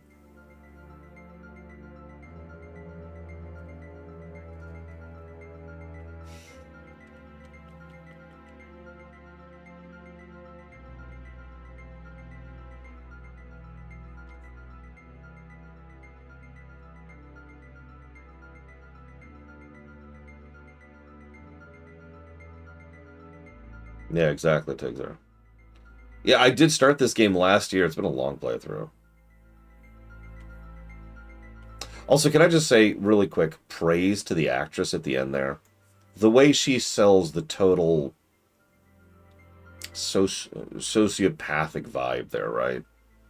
Just, well, it was all pathetic. She was already dead, all gurgling and bubbling about, so I just pushed her down with a stick until she stopped. And it's like, you... What? You what? This is also Miss I like to feel superior and Miss I like to keep myself pure, while also being Miss empathy is a weakness, so you know.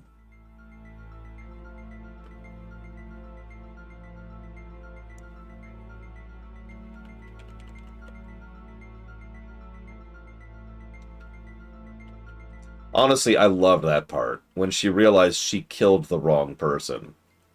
Like, there's this wonderful bit where you can tell she doesn't feel guilty at all. He slept with my husband. And then just the vibe behind that. Followed immediately by, nope, you got the wrong woman. And just seconds of just...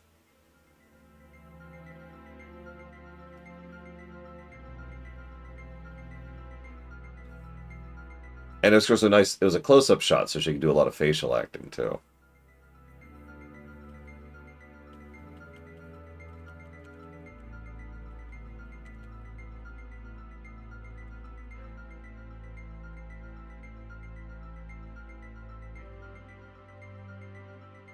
Oh, at Dead of Night's on sale right now. Just saying. I'm not buying it, but you could. It could be yours. It could be all yours. And you don't have to feel guilty about taking it. You shouldn't have to feel guilty about doing whatever it is you want. Unfortunately, I think a game like this resists replayability, so I can't give any replayability positives. I was even thinking about a seconds and minutes, but honestly, they did a pretty good job of truncating the animations for transitions after you've talked to a person a couple of times to try and avoid that problem. Credit.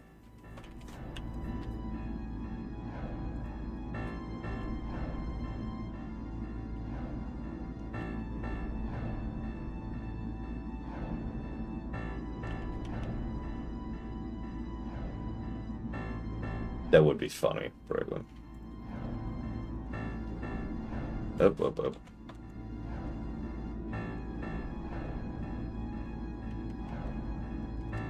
Closest thing I have to a negative is it really feels like it wrapped up too quickly. But I still liked the outro. The tape being the smoke, like you saw, right? I'm like, I went behind to take another look at the taped up window, but it didn't let me look at it. So it's like, okay. But I was sort of like expecting more than just, okay, but you've clearly seen the tape that you used to tape up the window. So I didn't expect that to lead to the crash out section of the Ace Attorney game. Okay. One last bit of auditing.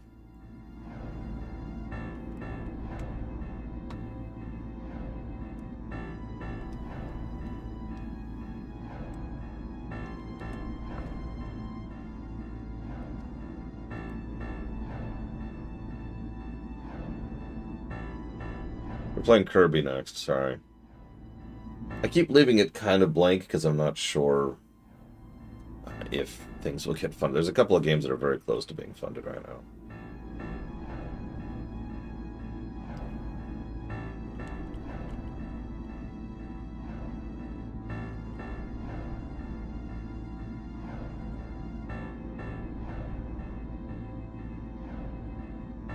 Of course I murdered her horribly. I mean, all I did was push her down with a stick while she was drowning. Jesus Christ.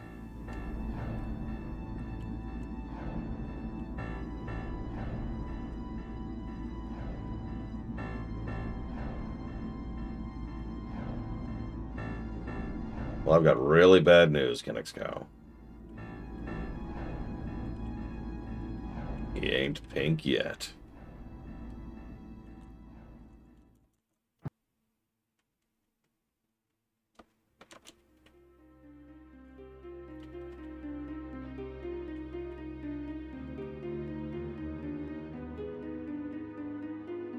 Depression Simulator 5000.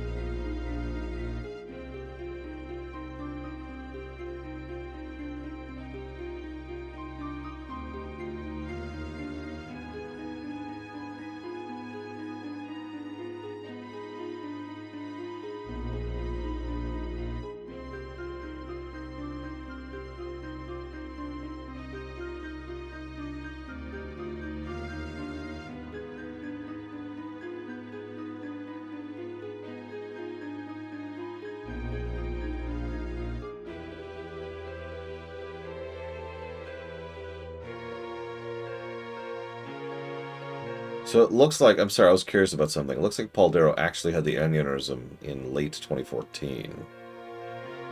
Now, they probably had finished filming by then. But that's when they had to amputate both his legs. He survived for about 4.5 more years, but...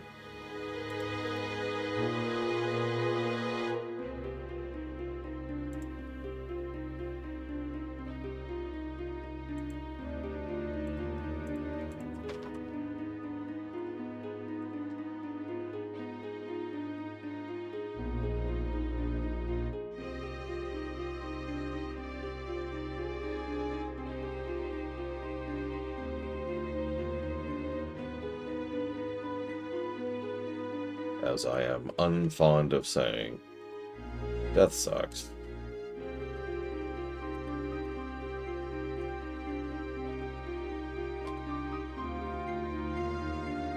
I'm not sure we really had a game like this. I guess our closest would be Tesla Effect, right? Was that after the Oblivion line? I legitimately don't remember.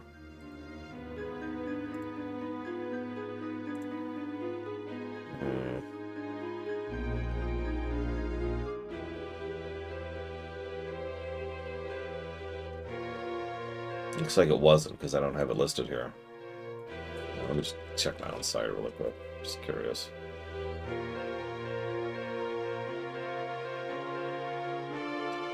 We have covered Ace Attorney, but it was actually before the Oblivion line.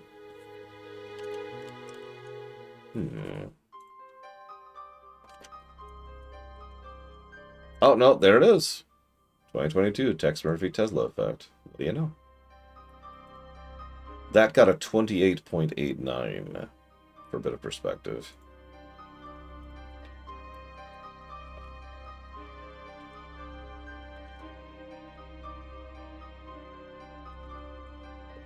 That's solid.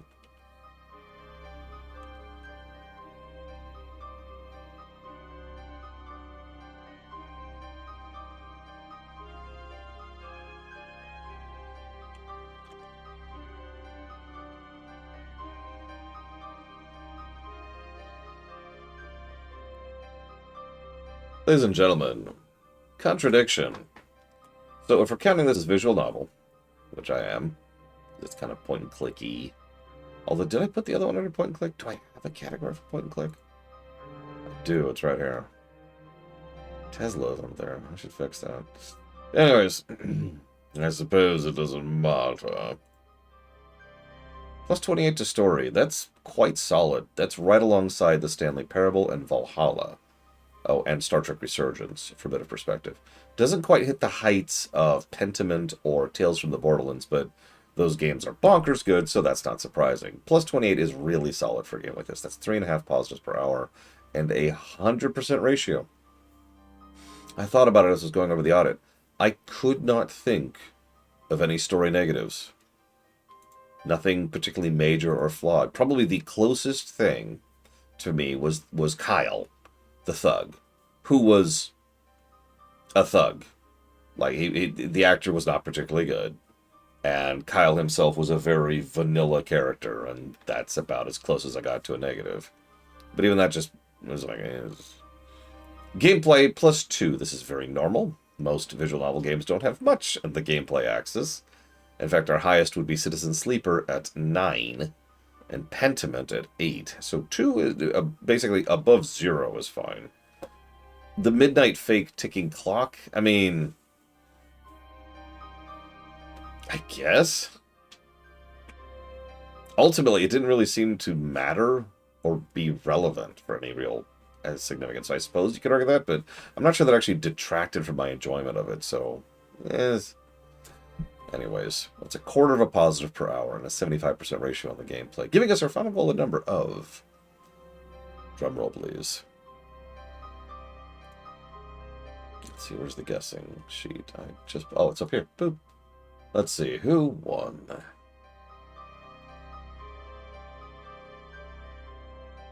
Oh, wow.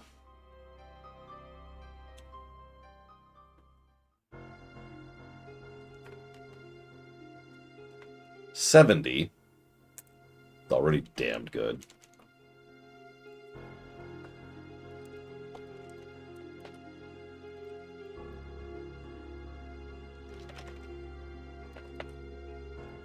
I know you can. It's fine. It's the same sheet. It's a public sheet. 4.17. Which means our 275s here are tied. Now here's the thing, though. Trihexia put it towards something. Blue Fusion Volt did not. So I'm afraid we're going to have to eject Blue Fusion Volt from the program. He will no longer be allowed to be a part of Atlas. It's all right. It's all part of the program. It's part of the course, you see. Point, Killzone, and Guild Wars 1. Yeah, someone get the stick. Someone get the stick. I hope y'all have enjoyed. This has been a fascinating thing. If they announce Contradiction 2, I will automatically be interested, yes. I'm not sure how interested, but if they say that, my interest is piqued immediately. Otherwise, okay, fine. Use the stick of butter. Just, I don't care how you kill him, Kennex Cow. Just kill him with a stick of butter. It's fine. It's fine. As I've said before, I like seeing these little kind of small games, despite what kind of insane gibberish people would say on the Expedition 33 VODs. I actually like seeing smaller studios actually accomplish something, so that's cool. But either way, make sure you vote, make sure you nominate. I might not be back for a second stream today, but I hope to be. But even if I am, it will be a fairly shrunk stream, just as a heads up, which is appropriate because next, playing Kirby. See you, everyone.